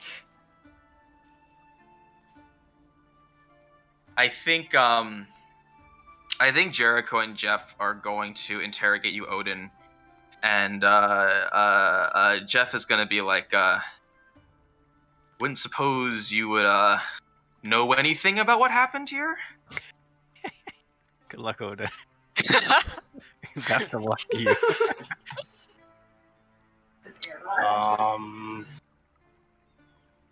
I don't know what happened. I was just walking through here. I was trying to get to the tavern, guys. I want you to roll persuasion with disadvantage because you are, I mean, all of you are mighty suspicious. Damn.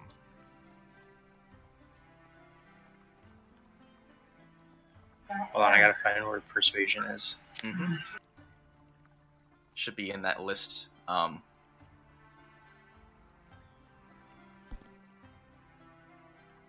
think it's in skills. Yeah, I think so.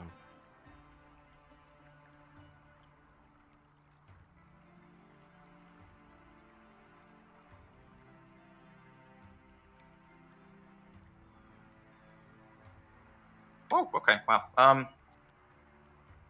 Okay. Okay. So, Jeff, and Jericho, they look at each other, and, Jeff's like, be safe out there. And I think Jericho is gonna ask you, like, are the rest of these guys with you? No, man, I'm just by myself. I'm just trying to get a drink. Do you have any recommendations? I am not gonna have you roll persuasion for that. And you two, he says, maybe at a later time we'll discuss drinks, but should probably be doing something about the well, you know, the dead bodies and the breaking and entering and all that. Oh yeah, sure. Do your job. Have a good day. Be safe. Okay. So, real quick, does anybody else want to do an action? I see Willie wanna- steal. Oh, sorry. No, go. You go first. It's okay. I see Willie coming with flowers. And I'm shouting, "Hey, Willie, are those for paying respects to the dead?" In my land, we give respect to the dead who have died honorably. I agree. I would like to play taps on my bagpipes. Yeah, I mean, I guess. Yeah, you just play taps. I mean, do you want to like? Is there any effect you want to trigger, or you're just playing taps? performance Emotional check. response and How about- forgiveness. Or how about you go for a song of deception so that they forget about us? You know, how about that? Well, how about this? Just roll performance. Okay. I think with that, I think I need to keep track of who's like convinced these guards. I think with that you've absolved yourself of any suspicion. You're playing taps. It's a very solemn sound coming from bagpipes in the middle of the night. Otherwise, they would probably otherwise ask you to keep the noise down since people are sleeping, but this is an exception. And Jericho and Jeff, They kneel at the side of their fallen comrades. Wheelie, you bring these flowers, and I guess you lay them across the chest of these guys. Oh, supposedly not the one that's on fire, because I'll just throw the flowers in the fire. okay. You toss the flowers in the fire, and they burst into flames and shrivel up. Pog, you wanted to do something? Well, I'm just gonna go next to them, put my hands on their shoulder, and say, "I'm sorry for your loss. I wish this doesn't happen again to you. People who did this to your friends are horrible people." Just trying to comfort them, Yeah. Okay. So, make sure my character is correct. I ran up there, and then they turned around and ran back past me, correct? Yes. Okay, I'm going to follow Odin to the bar. Okay, sounds good. I guess Isarya, you also wanted to go to the bar, right? No, it was me. Oh, it was Flinty. I guess you're 'Cause I playing have right the- now. Yeah. I have the pinkety drinkities. I mean, if you want, you could also. I think you can roll to identify the potion. Not in front of all these people. I don't trust anyone. That's fair. Okay. Then we'll handle that later. Mayor. Okay, so Mayor Springmite, he comes out. He looks very relieved. Before he turns to you guys and he's like, "Can somebody please explain what the hell happened here?" And he turns to the guards. He sees that they are not aggroed, so he assumes that all is well. Who has the note right now? I do. I was going to ask you about that real quick. It says, "The hell are you doing, Springfield?" Was that supposed to be Springmite? Or... Sorry, that should be Springmite. Yep. Okay. That's a mistake. Let me change that now. Haha.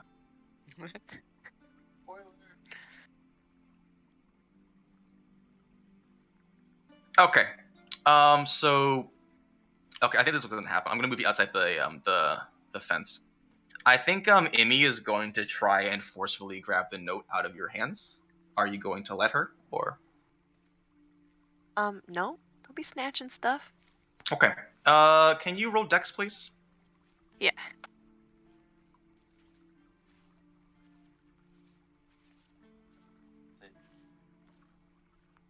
Okay. She swing and a miss. And she sort of glares at you and back to the mayor, and she's like, "What is that letter?"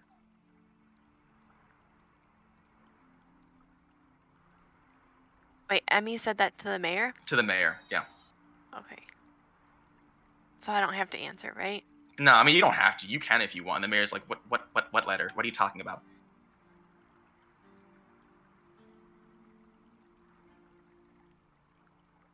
I can play this two ways. You can. Well, I guess we'll confront him and ask him what this mysterious note is about. A shipment that was due 2 days ago.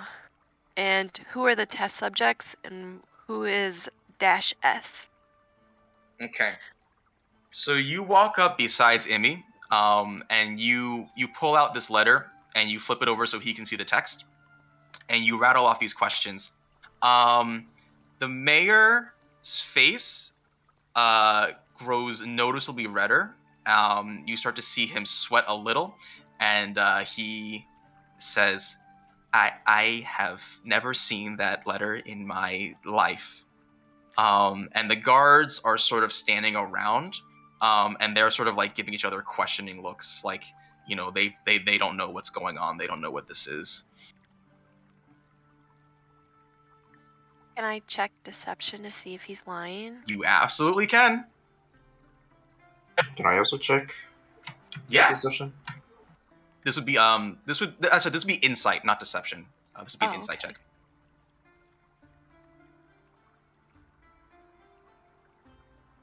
Yeah. Okay. You both. I mean, it's pretty obvious. Like he's definitely lying.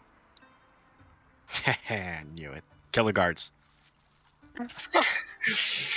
I think Jamie, we do not believe you. Just My- tell us the truth. It's in your handwriting, and you know what's going on here. Okay. Really Steely is gonna like go up next to the mayor in like an intimidating fashion and just like clenches his fist. Or clenches one of his fists because his other one's like still broken. That's true, yeah. Wheelie, roll intimidation, please.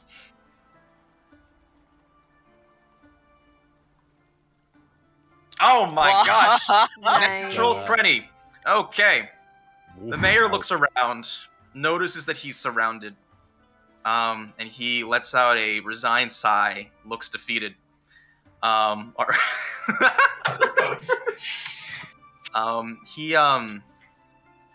and so he motions to the guard. He's like, take these dead bodies and bury them, but you guys can go. And they're kind of like, are you sure? And he nods his head like, yeah. Okay, so the guards are going to leave, and they're going to take the dead bodies with them. Ganondorf and Odin, as you head towards the tavern, you notice, I guess this guy's not on fire anymore. Yep, you notice, they're taking these corpses slowly towards the church. Okay. I have to get my role-playing hat on. Should probably get the guard that's still inside the house. Oh, yeah. Just assume... Okay, It's a little annoying to drag him from a different map, but give me a second. I play Funeral March. Yeah, you can. Aw. Okay. Okay, so Odin and Ganondorf, you don't hear this, but just pretend you don't hear this. Mary Springfield, yeah, he slumps his shoulders and he starts speaking. Okay.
So is that what they're doing right now? Is taking everybody by force because you did not bring them the test subjects, or did you send them the test subjects?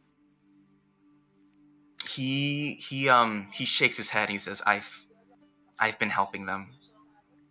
I think if I didn't, we'd all probably be gone by now.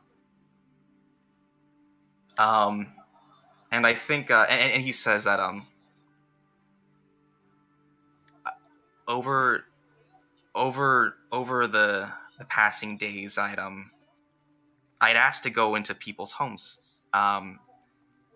just sort of like routine inspection and like get to know them better sort of thing. But it wasn't for inspection. And he says that they gave me they gave me a stash of teleportation scrolls. Why don't all of you who are near the mayor, can you roll Arcana for me, please? Arcana? I think it's called Arcana. Yeah. Yeah. Wolf. Arcana? Yeah, I have Arcana. Oh, okay, I got it. Intelligence. Okay. So, Flinty, Isarya, and Galadriel, you remember from your study of the magical arts that teleportation scroll is what it sounds like, but for it to work, the caster has to have intimate knowledge of the location they wish to teleport to. Otherwise, the results may be wild. And he sort of continues and he says, I teleport in with a couple of these figures, and we would give the people sleeping potions, and I mean most of them wouldn't wake up, and even when it's just it keeps them knocked out for a good amount of time for them to do what they need to do. We teleport out, and they put them in a cart and take them away. I don't know where. And I think as he's talking about this, Amy gets more and more visibly angry, and so she interrupts us and she says, "So you've been lying to us?" And Mayor Springby is like, "Amy, look, this entire time, I thought you were trying to help us. Your people trusted you, Mayor. I trusted you." "Amy, I'm really sorry, but you're sorry? My friends are probably dead, and you're sorry? Sorry isn't going to bring them back. Is this why you wanted to come over? So you could take me away too?" Mayor Springmite is speechless, and Emmy just straight up clocks him in the face. And he takes 5 damage, and he falls to the ground. He falls to the ground, clutching his cheek where he was just punched. And Emmy leaps into the air onto a building and dashes off.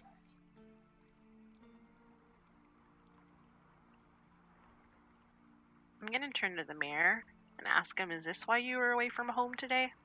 Were you planning to meet other people so that you could send them away? He sighs and, "No. The next time was tomorrow." He looks really sullen, and he looks up at you guys and he says, "I used to have a son, you know?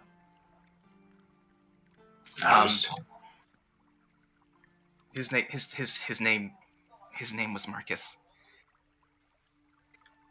They took him from my wife's hands just a week after he was born. I'm a damned coward. I was just so afraid of losing everything." So Wheelie Steely would come up towards the mayor, and I guess he just says, What if you teleport this cultist right now so we can fight them? And he says, "I don't know where they're taking these people. I just know,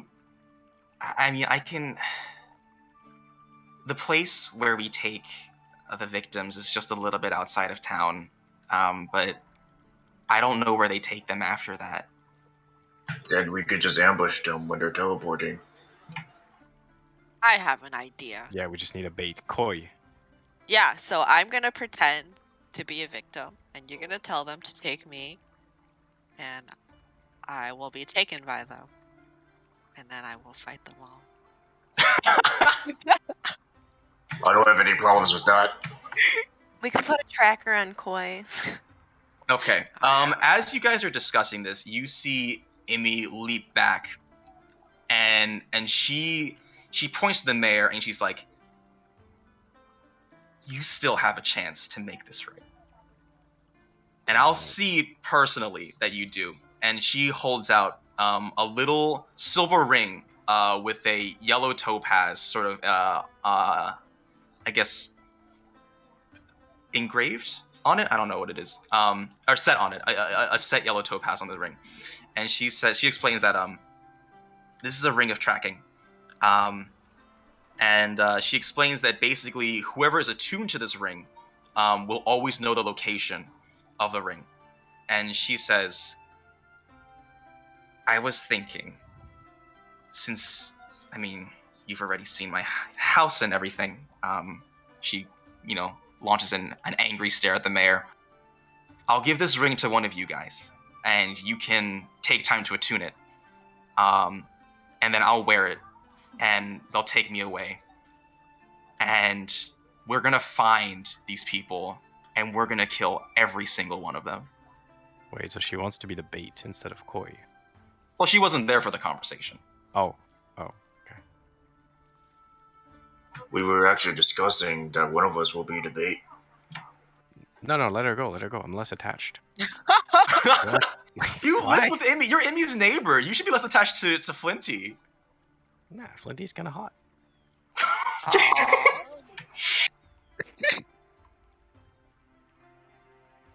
I have a few questions for the mayor. Yeah, go ahead and shoot. Who else is working with you? Because three sets of footprints were in the house that we investigated, and it was from 3 different sized people. So if you're one of them, who are the other 2 people? And he shakes his head and he's like, I don't know who they are. They keep their faces closed the entire time. Okay. And then I have some unidentified scrolls in my inventory. Would you like to identify these for me, please? And he just says, those are the scrolls of teleportation. Nice. Well, I have 5 of them, so we could all go over there together and kick some ass. Yep. Just remember that for the teleportation to actually work, you have to know the location you're teleporting to. Mm-hmm. So just keep that in mind. You're gonna teleport randomly to a location somewhere. Yeah, in the I world? just drop you in the could middle of a we volcano. all Goodbye. hold on to the mayor and teleport with him? You can, but as he's explained to you, he doesn't know where the people are being taken. He just knows, where the drop-off point is, essentially. So out of character, only the cultists know their location, correct? You don't know if they're cultists or what they are, but, Or whatever. Yeah, whoever these people are, you would assume that they're the only ones who actually know where their hideout is. I want to ask the mayor if they ask for specific victims or. Yeah, and he shakes his head. No. So how do you choose the victims? And he doesn't know how to answer. He looks really ashamed. Can we force him to answer? I'll just say that he doesn't know how to answer. Okay. Which I guess implicitly means he doesn't really choose.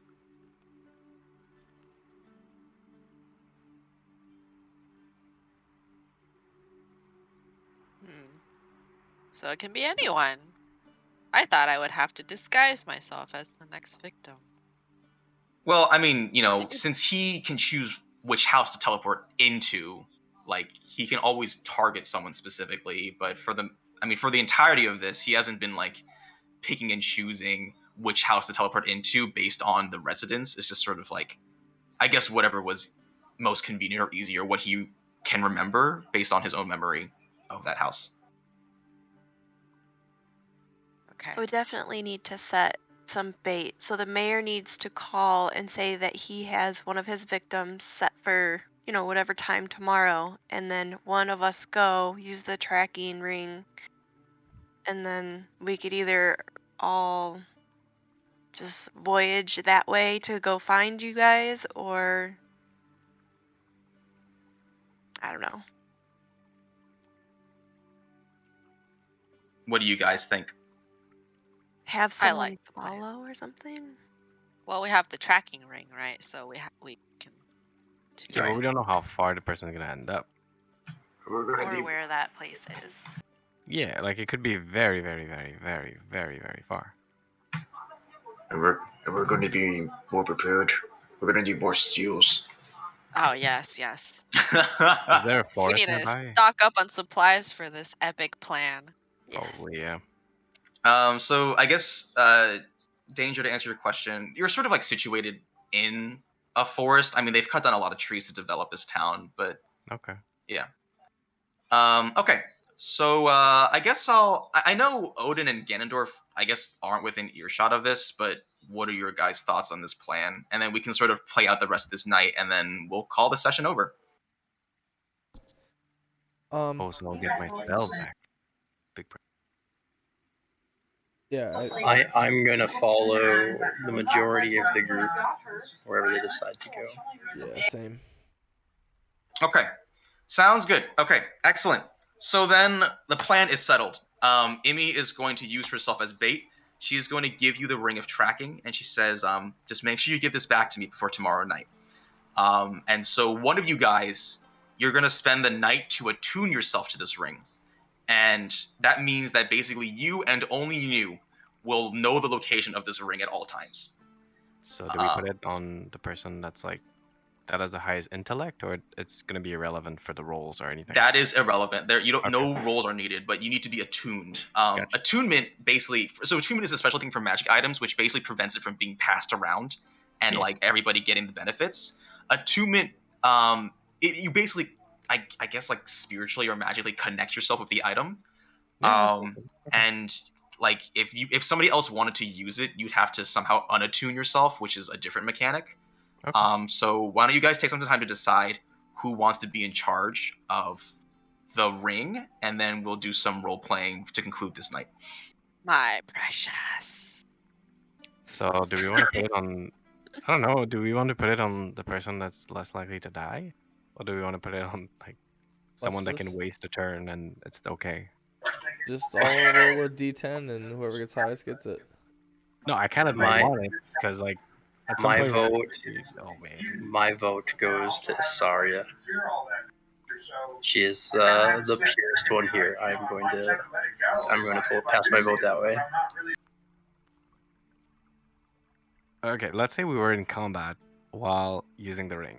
We would have to waste a turn, or not waste a turn. We'd have to use a turn for the attunement, right? To like locate. No, the person. when you're attuned, you just have the effect active at all times.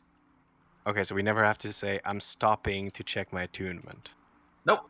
Oh, okay, then it doesn't It matter. just who becomes does like a passive part of you, basically. Okay. I'm good with the Isarya. It's just Yeah, the no argument here. democratic process. How much health does that person have though? 6. Oh.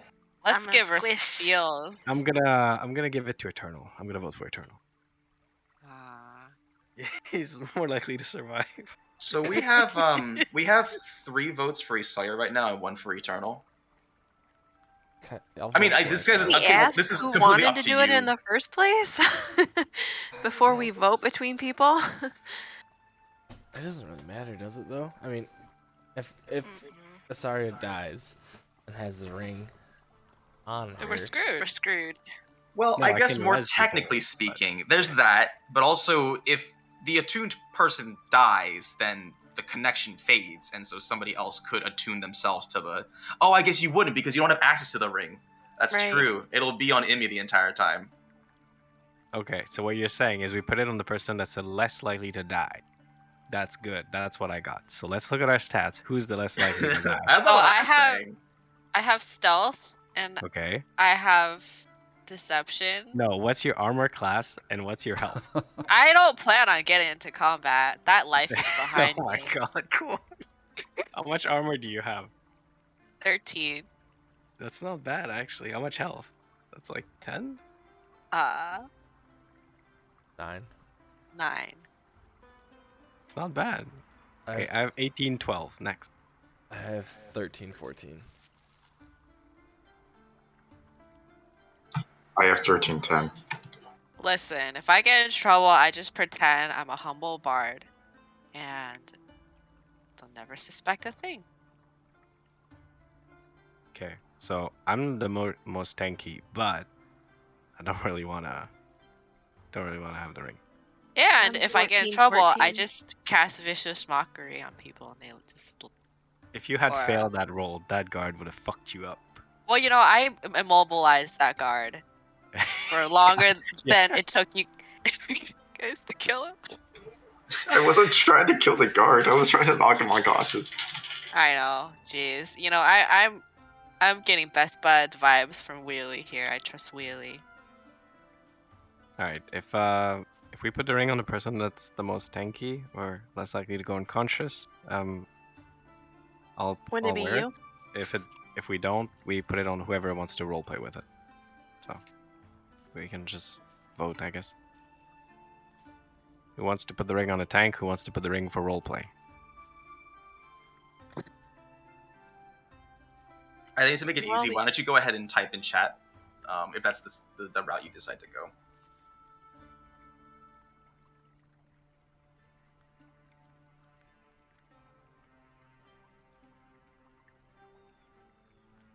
Tank or roleplay? Yeah, your options are tank or roleplay.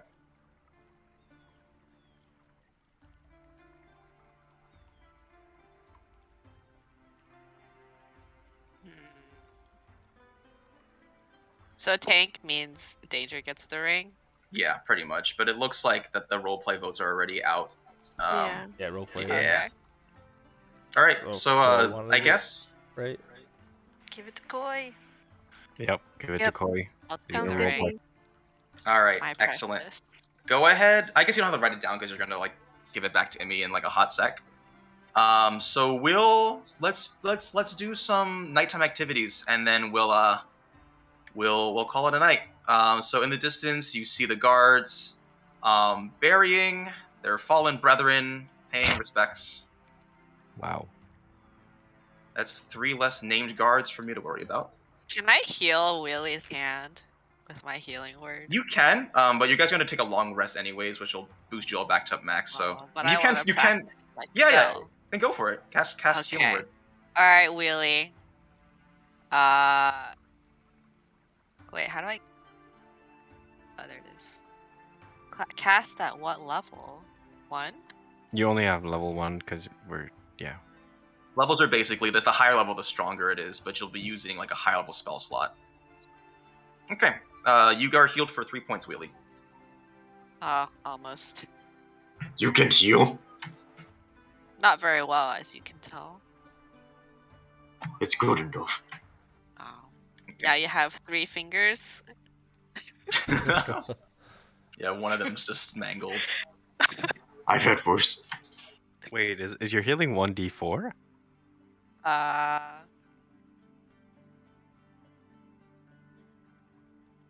Yeah. It is 1d4 plus spellcasting ability modifier. Damn, that's weak, Koi.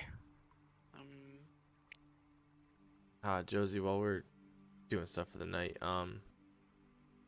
was there any? You said the experience distribution and stuff for the guards and stuff was recorded locally on your side? I will handle. I mean, okay, just like straight up, I'm not even keeping track of XP numbers. It's just gonna be like you guys level up. Okay. So. Yeah, but some of them did not fight. Well, you still get XP for the encounter. I mean, you've been passively getting XP for various stuff, like whenever you convince somebody or whenever you finish a a mini arc and stuff like that. So. And it's shared beyond the group. The point is, don't worry about XP and levels. Okay. That is not something you will have to concern yourself in this campaign. Okay, so with that, with each, I guess, encounter, is there any flat rewards for the counters? Like, do you get gold for killing something? Do you get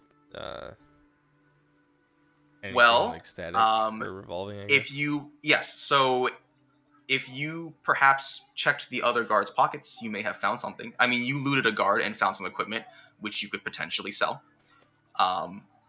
Stuff like that. Okay. So with that, Gold also, for the most part, will be handled. Like, don't worry, you will be adequately rewarded for your deeds. Okay. With that, so the items I did loot, they're deselected, which means they're non-equipped, correct? Yes, that is correct. Okay. And then I have a proficiency in shield, so I should be able to equip a shield. Yes, you should. Just be aware that you can only make one-handed attacks. And so when you have a shield, let me check, because you have a unique armor calculation.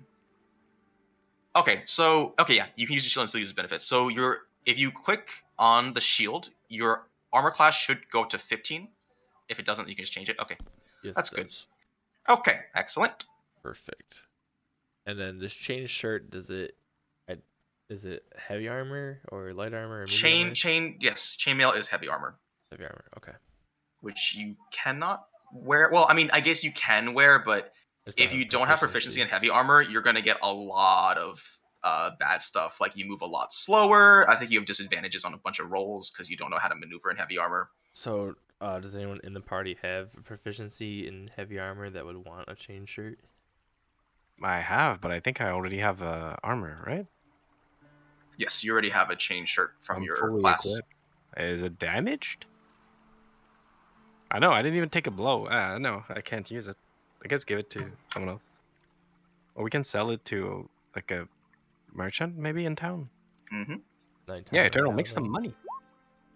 You're selling guard armor to a merchant where 3 guards have been dude, go recently sell killed. one of the guard the armor. Fuck yeah. Don't get me wrong, I'm all for it if you're gonna do it.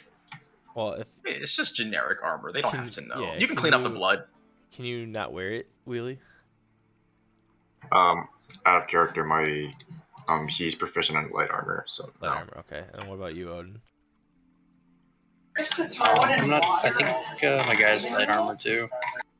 Yeah, I don't think anybody has. Oh wait, Odin does have heavy armor proficiency.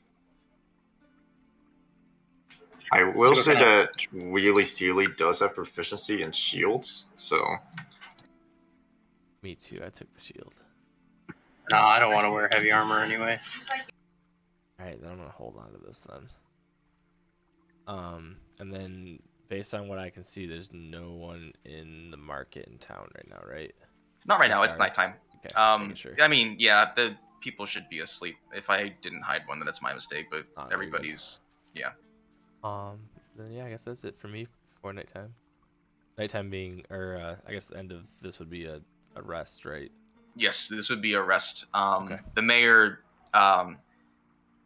mayor tells you that he'll handle things at the tavern, and he'll give you guys a place to stay. Oh, I'm gonna have to switch Discord now, but I guess you guys can finish this particular Thanks for day. playing with us. Mm-hmm. Yay. Thanks for having me. Thank you. Are you coming back next week? Yep. Oh yeah. This is a long-term commitment. Oh, Okay. Yeah, it's like the Ring of Mara, but role-playing. Yeah. Nice. Alright, you guys Thanks have a for good night. playing. Yeah, you guys have a good night. I'll see you guys all next week. Alright, Okay. see you, man. Can I identify the pinkity drinkity? It's a sleeping potion, right? But Yeah, I'll give you advantage. I think you roll probably medicine. Roll medicine with advantage, and I mean you can also do your original plan of going to the tavern and seeing if you can find somebody.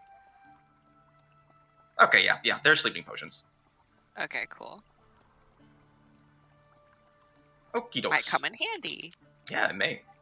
Does anyone want a nice long nap? Just kidding. Jesus. I'll save them for later. Anyone else doing anything? I need a drink, so I'm gonna go back to the tavern. I'm also gonna get a drink. Okay, so you all heading to the tavern? Yep. Yeah. All right, I'll go ahead and drag you over there. And you can just do it yourself. So with the mayor and your entourage, you open the doors to your cavern, and the barkeep, he looks over, sees Ganondorf and Odin, or I guess she only noticed one of you. I forgot who it was. I think it was Ganondorf. She notices you, Ganondorf, and she brings out her makeshift club from underneath her table, and And the mayor is like, "It's all right, Margot. He's with me." And she begrudgingly puts it back, and she's like, "I've got my eye on you." Yeah.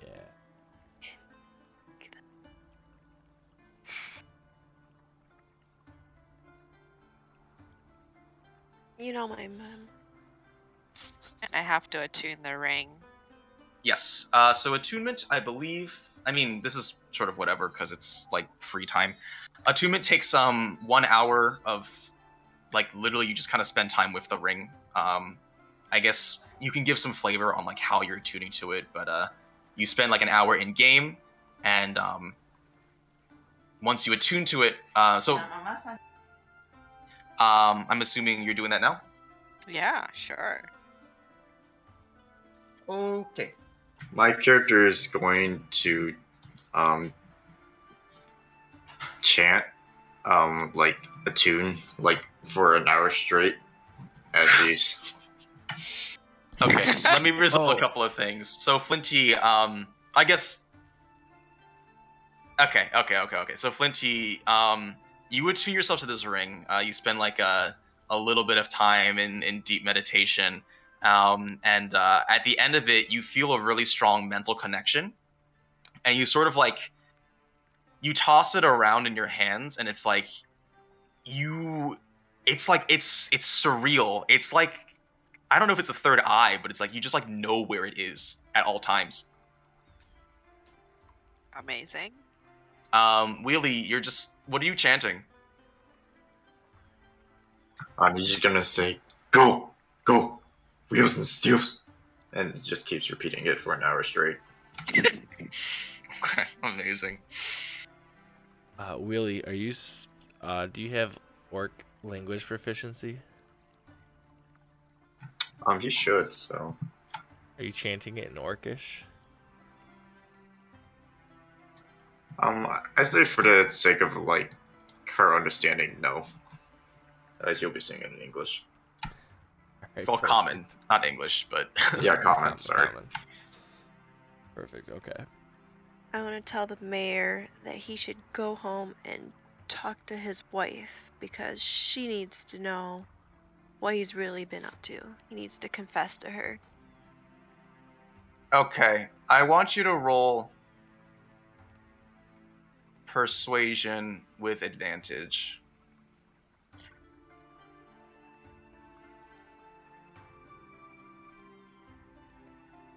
Okay.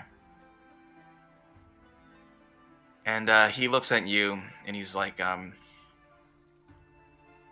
have a lot to make up for, don't I? Yes.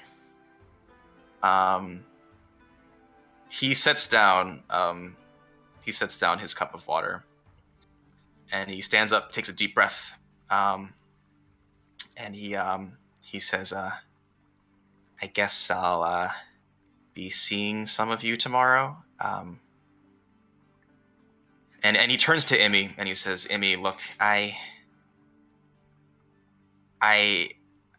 don't think I can really do anything to make up for what I've done, but I promise from here on out, I'm gonna do my damn best. And she nods at him with a little curt smile, and he leaves.